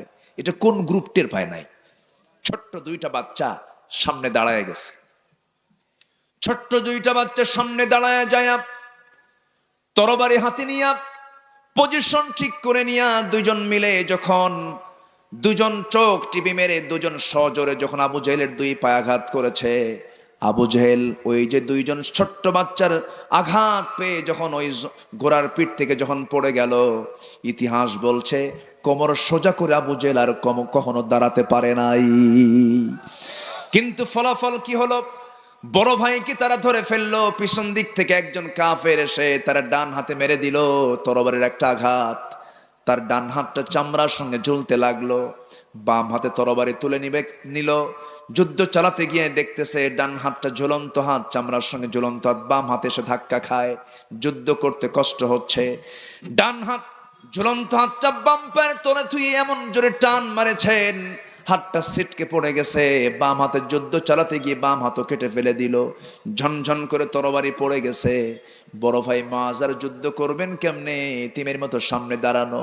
আর একজনের সে মস্তক বড় বড় আঘাত করেছে, মস্তকটা ছিটকে পড়ে গেছে। বড় ভাই দুনিয়া থেকে বিদায় হয়ে গোটা দুনিয়ার মুসলমানদেরকে জানান দিচ্ছেন, আল্লাহর প্রতি, নবীর প্রতি, জিহাদের প্রতি মহব্বত এমন করে হাসি মুখে দুনিয়া থেকে বিদায় নিতে হয়। জোরে কোন সুবহানাল্লাহ, আরো জোরে কোন সুবহানাল্লাহ। ওই বদরের প্রান্তরে মুসলমানদের বিজয় এসেছিল। 313 জন সাহাবী নিয়ে রাসূল যুদ্ধে শামিল হলেন। এর মধ্যে একজন ছিলেন উবাইদ ইবনুল জাররাহ রাদিয়াল্লাহু তাআলা আনহু। যুদ্ধের ময়দানে দেখতে পেলেন নিজের বাপ যুদ্ধের ময়দানে এসেছে। রাসূল সেই সময় তো বলেই দিয়েছেন সাহাবীরা নিজের বাপকে দেখবে, ভাইকে দেখবে, সাবধান, শত্রু মনে করে জিহাদ করবে। উবাইদা নিজের বাপকে যখন দেখতে পেলেন, বাল্য স্মৃতি মনে হয়ে গেছে, হারি এই বাবার পিঠে, বাবার কোলে আমি বড় হয়েছি, বাপকে আমি কেমন করে আঘাত করি। তরবারিটা একটু ঘুরায় নিলেন, ইউ টার্ন করে ফেরত আসলেন, মনে মনে চিন্তা করলেন, আহারে আমি যদি আমার বাপকে মারি, বাপ তো মরে যাবে। কিছুক্ষণ পর আবার মনে হলো, না না, বাবার চাইতে বেশি মহব্বত থাকতে হবে কার? বাবার চাইতে বেশি মহব্বত থাকতে হবে নবীর উপরে, বাবার চাইতে বেশি মহব্বত থাকতে হবে জিহাদকে বেশি মহব্বত করতে হবে, ওয়া জিহাদিন ফি সাবিলিহি। এই চিন্তা করে তরবারি আবার তিনি কোষবদ্ধ তরবারি কোষমুক্ত করে আবার ইউ টার্ন হয়ে ঘুরে গিয়ে বাপকে বাপ না মনে করে, শিরকের প্রতীক মনে করে তরবারি দিয়া গর্দান বরাবর এমন জোরে আঘাত করলেন, মস্তকটা ছিটকে পড়ে গেছে। বাপ দুনিয়া থেকে বিদায় নিয়ে নিল। সাহাবে কেরাম আল্লাহু আকবার বলে উঠল, মুসলমানদের বিজয় হয়ে গেছে। সাহাবে কেরামদের মুখে মুখে হাসি, ওবায়দার মুখে কোনো হাসি নাই। রাসূল বলছেন, ও সাহাবীরা, আমার ওবায়দার ডুকরে ডুকরে কাঁদে কেন? কি হয়েছে হুজুর? ওবায়দার বাপ আজকে যুদ্ধে মারা গেছে। কে মেরেছো তোমরা? তার বাপকে মেরে ঠিক করো নাই। আমার প্রিয় সাহাবী ওবায়দার বাপকে তোমরা কে মারলে? একজন বলছে, হুজুর আমরা তো মারি নাই, ওবায়দা নিজেই তার বাপকে দুনিয়া থেকে বিদায় করে দিয়েছে। সঙ্গে সঙ্গে রাসূল দুটো হাত আগায় দিয়ে বলছে, ওবায়দা আমার বুকের মধ্যে আয় রে ওবায়দা, আমার বুকের মধ্যে আয়। বুকের মধ্যে জড়িয়ে ধরে বলছে, ওবায়দা আজকে তুই তোর বাপকে দুনিয়া থেকে বিদায় করে দিয়া, শিরকের প্রতীক মনে করে বিদায় করে দিয়া প্রমাণ দেখালি, আয়াতের বাস্তবায়ন করলি। তুই তোর বাবার চাইতে, তোর ভাইয়ের চাইতে, সকল কিছুর চাইতে তুই আল্লাহকে, রাসূলকে, জিহাদকে বেশি ভালোবাসিস। আল্লাহর 8টা জান্নাত ওবায়দা তোর জন্য অপেক্ষা করতেছে। যেরকম সুবহানাল্লাহ। ভালোবাসবো আমরা কাকে? ভালোবাসবো আমরা কাকে? নাম্বার 2 হচ্ছে মুহাম্মদ সাল্লাল্লাহু, নাম্বার 3 হলো জিহাদকে। নাম্বার 3 কি বলেন? জিহাদকে। আল্লাহ তাআলা বলছেন, এই 3টি কাজকে যদি, এই 3টি ভালোবাসাকে যদি বেশি না ভালোবাসতে পারো তাহলে কি হবে? ফাতারাব্বাসু হাত্তা ইয়াতিয়াল্লাহু বিআমরি, অপেক্ষায় থাকো, আল্লাহর কিন্তু ফয়সালা চলে আসবে, আল্লাহর শাস্তি চলে আসবে। এই জন্য আমরা এই আয়াতের অনুকূলে জীবনটা সাজাবো। জোরে বলি ইনশাআল্লাহ, আরো জোরে বলি ইনশাআল্লাহ, আরো জোরে বলি ইনশাআল্লাহ। যাচ্ছেন কেন? একটু বসুন না সম্মানিত ভাইয়েরা। হ্যাঁ, ও ভূমিকম্প, আচ্ছা বসেন, একটু বসেন। আমাকে উঠায় দেওয়া লাগতো 9টার দিকে, সর্বোচ্চ 10টায় উঠায় দিলে ভালো হতো।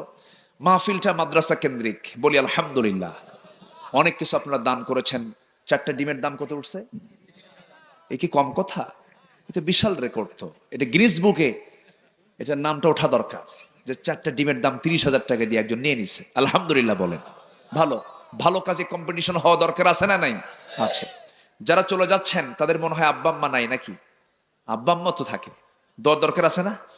তো আব্বা আম্মার জন্য তো দোয়া করবো। সবাই বসেন, আমিও যাব, আপনিও যাবেন। আমার বাড়িতে সবচেয়ে দূরে, আমি তো দূরে যাব, আপনি তো বাড়িতে চলে যাবেন, আমরা একসঙ্গে দোয়া করব। জোরে বলি ইনশাআল্লাহ।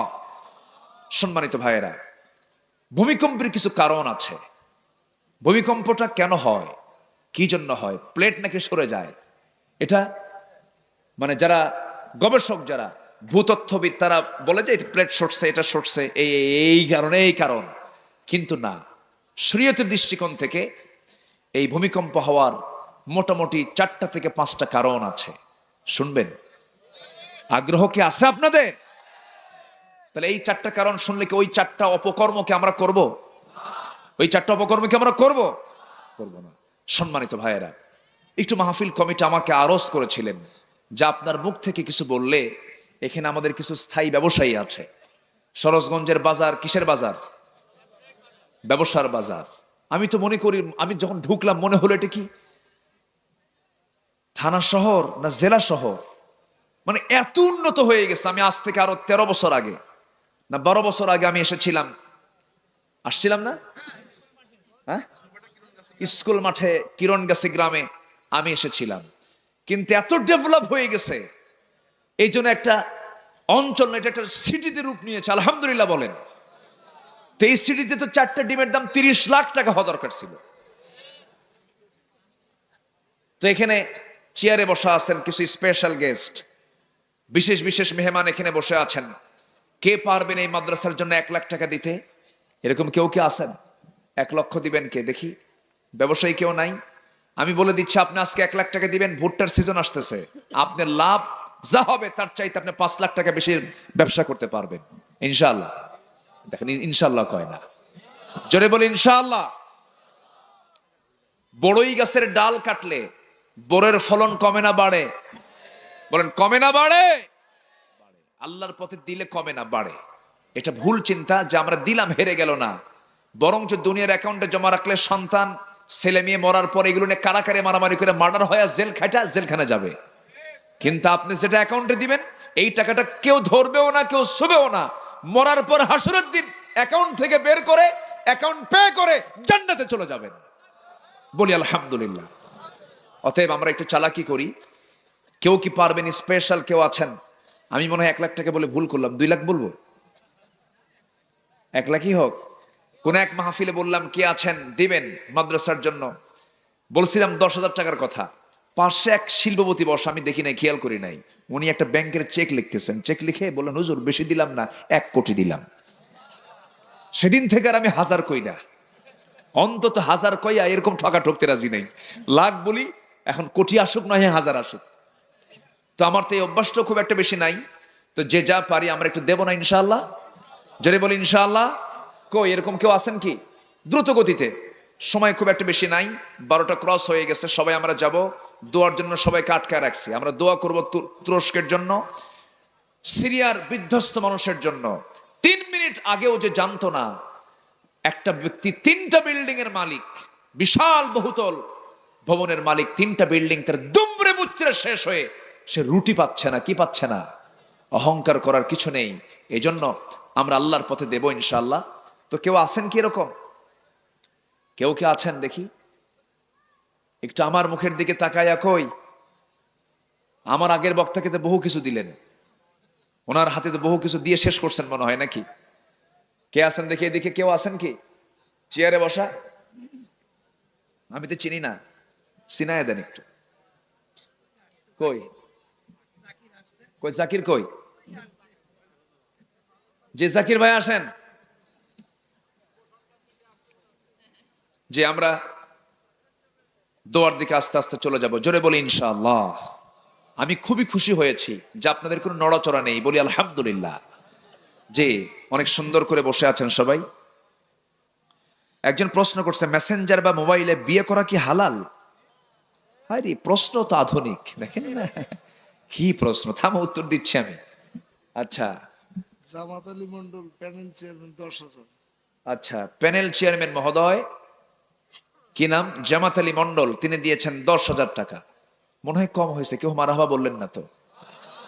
স্লো হয়েছে, উনি তো নাই, এখন কিছু বলেও লাভ নাই। যা দিয়েছেন বলি আলহামদুলিল্লাহ। আচ্ছা যাক, আমার সম্মানটা একটু বেঁচে গেছে। কুতুবপুর ইউনিয়নের চেয়ারম্যান 20,000। আচ্ছা, কুতুবপুর ইউনিয়নের সম্মানিত চেয়ারম্যান মহোদয় 20,000 টাকা। বলি মারহাবা। আল্লাহ কবুল করুন, নেক নিয়ত মঞ্জুর করুন, আব্বা আম্মাকে মাফ করুন, পুঁজিতে বরকত দিয়ে দেন, পরিবারে রহমত নাজিল করেন। জোরে বলি আল্লাহুম্মা আমিন। আমি তো এরকম করে কারেকশন করতে পারি না। ওই যে দানকারীরা মাতা পিতা আল্লাহ, না কি যেন কয়, ও সুখে রাখো কবরে। আমার আমার এটা হয় না। আর কে আছেন দেখি? আর কে কি পারবেন ইনশাআল্লাহ? মেহেরবানি করে আল্লাহ তাআলা তুমি সবাইকে দিল থেকে দেওয়ার তৌফিক দাও। জোরে বলি আল্লাহুম্মা আমিন। জি, আর কে আছেন? চাদর টাদর ব্যাগটা কি দেওয়া হয়েছিল? দেওয়া হয়েছিল? আচ্ছা ঠিক আছে। তাহলে এখন ভূমিকম্পের 4 থেকে 5টা কারণ। নাম্বার 1 হলো সমাজে যখন জেনার পরিমাণ বেড়ে যাবে। জেনার পরিমাণ কি বেড়ে যাবে? এখন কি জেনার পরিমাণ কমছে না বাড়ছে? বাড়ছে। নাম্বার 2 হলো যখন মদটা অ্যাভেলেবেল হয়ে যাবে। বেশি দূরে না, এখান থেকে কিছু দূরেই মদের ফ্যাক্টরিও আছে। 700 থেকে 800 কোটি টাকা লাভ হয়েছে এবার, মাশাআল্লাহ, আলহামদুলিল্লাহ। আচ্ছা, সেই সময় নেশা, মদ এগুলো যখন বেড়ে যাবে, যখন বাদ্যযন্ত্রের ব্যবহার বেশি হবে, বাদ্যযন্ত্রের ব্যবহার পূর্বের সকল সময়ের চাইতে এখন কম না বেশি? বেশি, সকল সময়ের চাইতে বেশি। সব সময় চলছে হরদম। বাদ্যযন্ত্রের সাথে অন্য ধর্মের লোকের সম্পর্ক থাকে, মুসলমানদের সম্পর্ক থাকার কথা না। আজকে বিয়ে বাড়ি মানে কি? বলেন, বিয়ে বাড়ি মানে কি?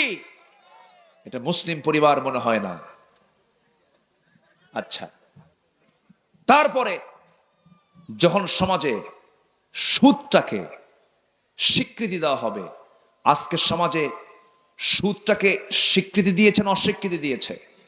স্বীকৃতি, বৈধ স্বীকৃতি। সুদ গণহারে খাচ্ছে, গণহারে নিচ্ছে। এত দোয়া যায় কোথায়? আবার সুদ তো খাই, আবার উনি হজেও যান, আছে না নাই? হজ করে আসেন, হাসিনা বললে মন খারাপ করেন। হাসিনা বললে ঠিক আছে, ঠিক আছে, হাসি বললাম, তুমি যে সুদ খাও, তাহলে আলহাস বিশিষ্ট সুদখোর সলিমুদ্দিন মিয়া, কি ঠিক কিনা? সুদখোর তো বলতে দাও না।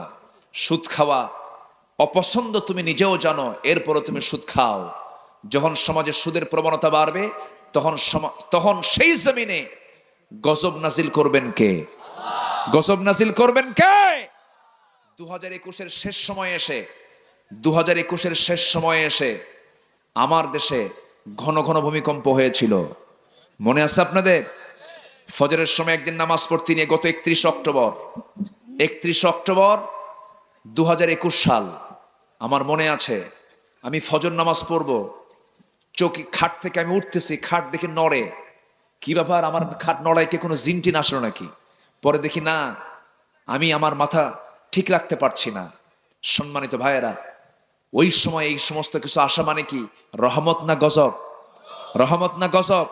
সারা জীবনের সমস্ত প্ল্যান 1 সেকেন্ডের ভিতরে শেষ করতে পারেন কে? অতএব সে আল্লাহর প্রতি ভরসা রেখে আমরা এই সমস্ত পাপ কাজগুলোকে আমরা ছেড়ে দেব, জোরে বলি ইনশাআল্লাহ। এবং সমাজে যেন এই সমস্ত পাপ না থাকে, এই পাপের বিরুদ্ধে আমাদের সমন্বিত সামষ্টিক আন্দোলন করার দরকারও আছে না নাই? আছে না নাই? আল্লাহ কবুল করুন, সবাইকে বোঝার তৌফিক দান করুন। আসুন সময়টাকে আর না বাড়িয়ে ধীরে ধীরে আমরা দোয়ার দিকে চলে যাব। সবাই বলে সুবহানাকাল্লাহুম্মা ওয়া বিহামদিকা আশহাদু আল্লা ইলাহা ইল্লা আনতা আস্তাগফিরুকা ওয়া আতুবু ইলাইকা। আমরা আল্লাহর কাছে চাবো, সবাই নামাজের মতো করে বসি। আমার জাকির ভাই কোথায়? জাকির ভাই বসেন না, চেয়ারটা ফাঁকা আছে। জাকির ভাই, তাহলে আমরা দোয়ার দিকে যাই। হ্যাঁ, ও প্রশ্ন তো, আচ্ছা বসেন, বসেন না, দোয়ার দিকে যাই। ও প্রশ্ন, মেসেঞ্জার বা মোবাইলে বিয়ে কি হালাল? তো মোবাইলে কি স্বামী থাকবে এক জায়গায়, বউ থাকবে আরেক জায়গায়, ওরা সংসার করবে কখন বলেন? হ্যাঁ, মোবাইলে সংসার হয়? বাচ্চা হবে কেমনে মোবাইলে? হ্যাঁ, তুমি বিয়ের সময় পাও না, কাছে আসার সময় পাও না, ওটা কি? এটা কি না, এগুলো কোনো সিস্টেম ইসলামে নাই, এগুলো করা যাবে না। প্রযুক্তিকে ব্যবহার করব, প্রযুক্তির প্রয়োজনে আমি চলবো না, আমার প্রয়োজনে প্রযুক্তি চলবে, ঠিক কিনা? এত প্রযুক্তি নির্ভর হওয়া যাবে না। হ্যাঁ,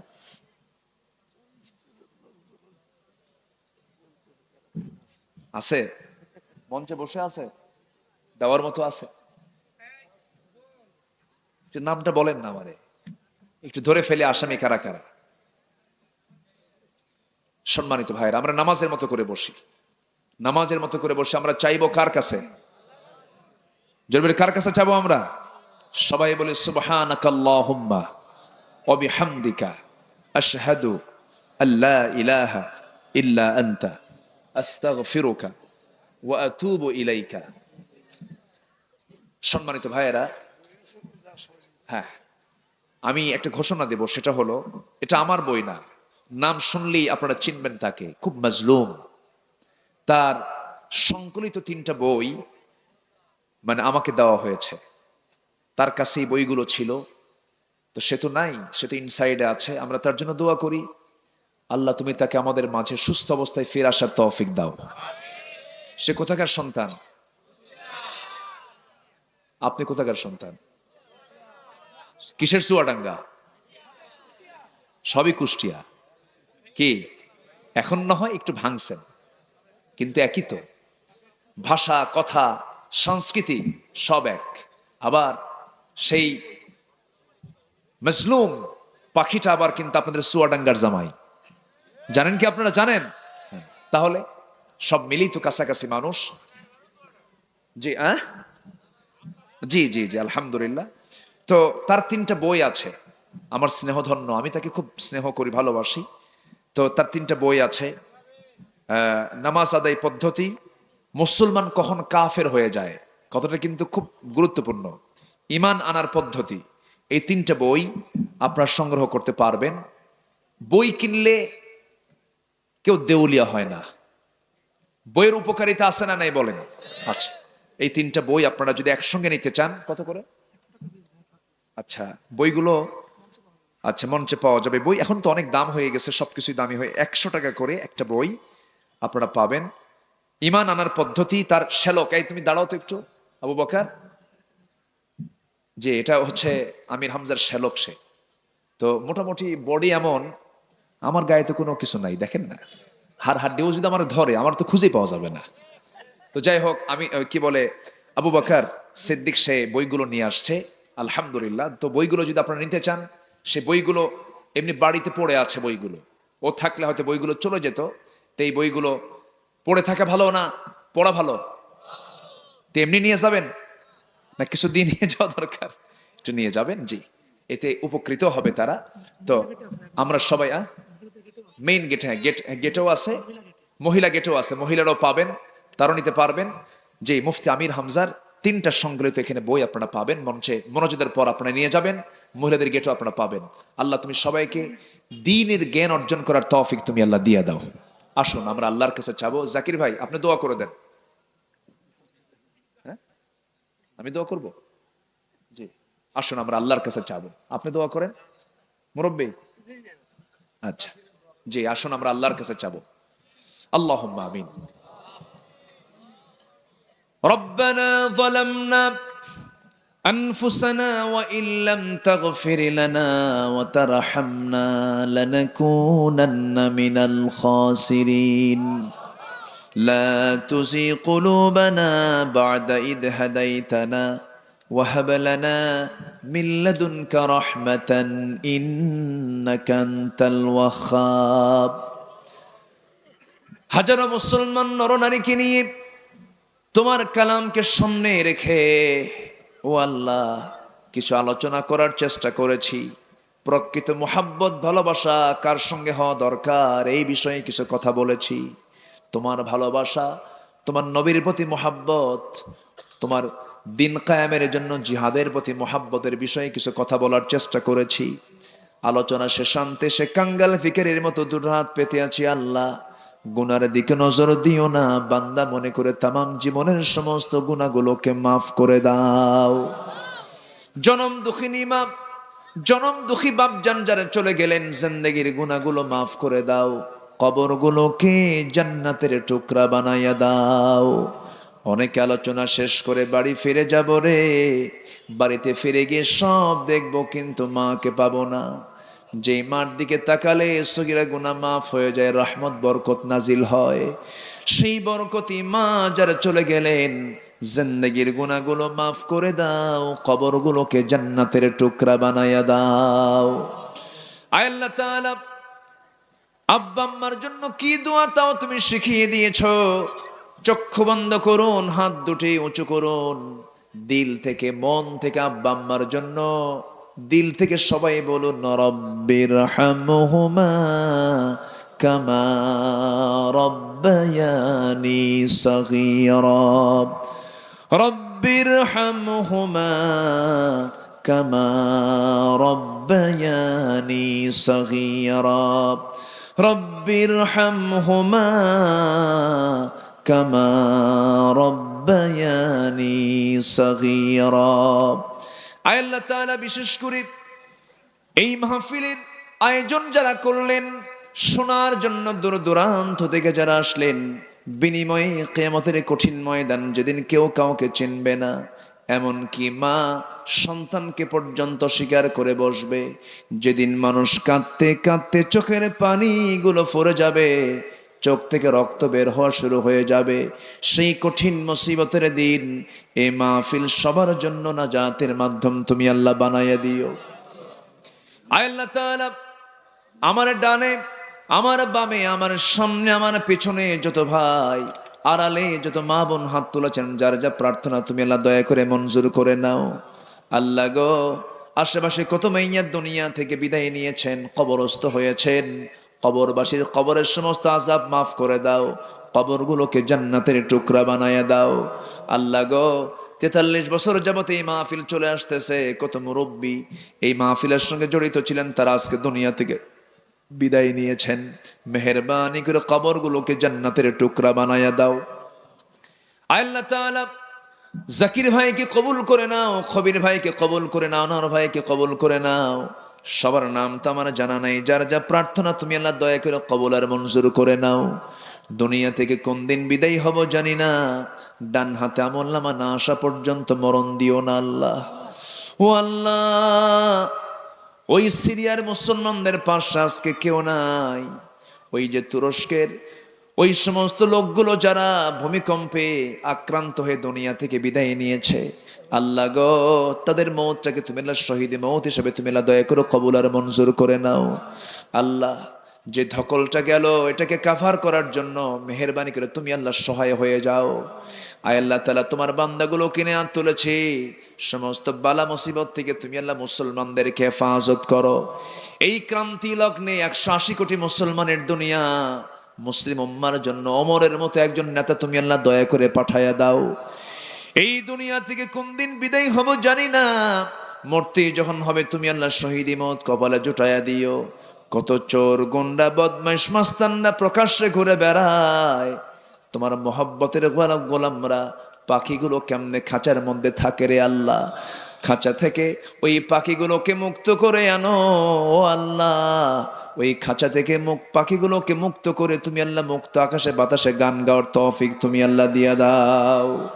আল্লাহ গো, এই দুনিয়া থেকে কোন দিন বিদায় হব জানি না, কবরে গিয়ে যে জবাবটা দেব সেই যোগ্যতা, সেই ইমানের তাকওয়া তো আমাদের নাই আল্লাহ। আল্লাহুম্মা হাসিবনি হিসাবান ইয়াসিরা, আল্লাহুম্মা হাসিবনি হিসাবান ইয়াসিরা, ইয়া মুকাল্লিবাল কুলুব সাব্বিত কলবি আলা দীনিক। কোন দিন মরবো জানি না, মরণ পাখি কোন দিন চলে যাবে, আমার ভিতর থেকে অচিন পাখিকে নিয়ে চলে যাবে। আয় আল্লাহ তাআলা, যখন মরে যাব রে, টান মেরে ঘর থেকে বের করে দেবে, জীবনের শেষ গোসলটা হয়ে যাবে, মরামুখ সব দেখে দেখে চলে যাবে, পালকিতে চড়াইয়া দিয়া কবরে শোয়া দেবে, বাঁশ চাপা দেবে, মাটি চাপা দেবে, ওই যে বিদায় দিয়ে দিবে, আর কোনোদিন কেউ খোঁজ নিতে যাবে না। 24 ঘন্টা যাবে না, মাথার চুলগুলো খসে খসে পড়বে। 3 দিন যাবে না, চামড়াগুলো গলে গলে পোকার পেট খাবার হয়ে যাবে। 7 দিন যাবে না, পেটের নারী বুড়ি সব চোখ মুখ কান নাক দিয়ে বের হতে থাকবে রে আল্লাহ। কিম্ভূত কিমাকার চেহারা হয়ে যাবে রে। 3 মাস চলে যাবে, কবর খুঁড়ে দেখা যাবে কয়েকটা হাড় সারা কিচ্ছু নাই রে। কিসের তাকাব্বুরি, কিসের বাহাদুরি আল্লাহ। সেই কঠিন সময় যখন চলে আসবে, জবানে জারি করে দিও লা ইলাহা ইল্লাল্লাহু মুহাম্মাদুর রাসূলুল্লাহ।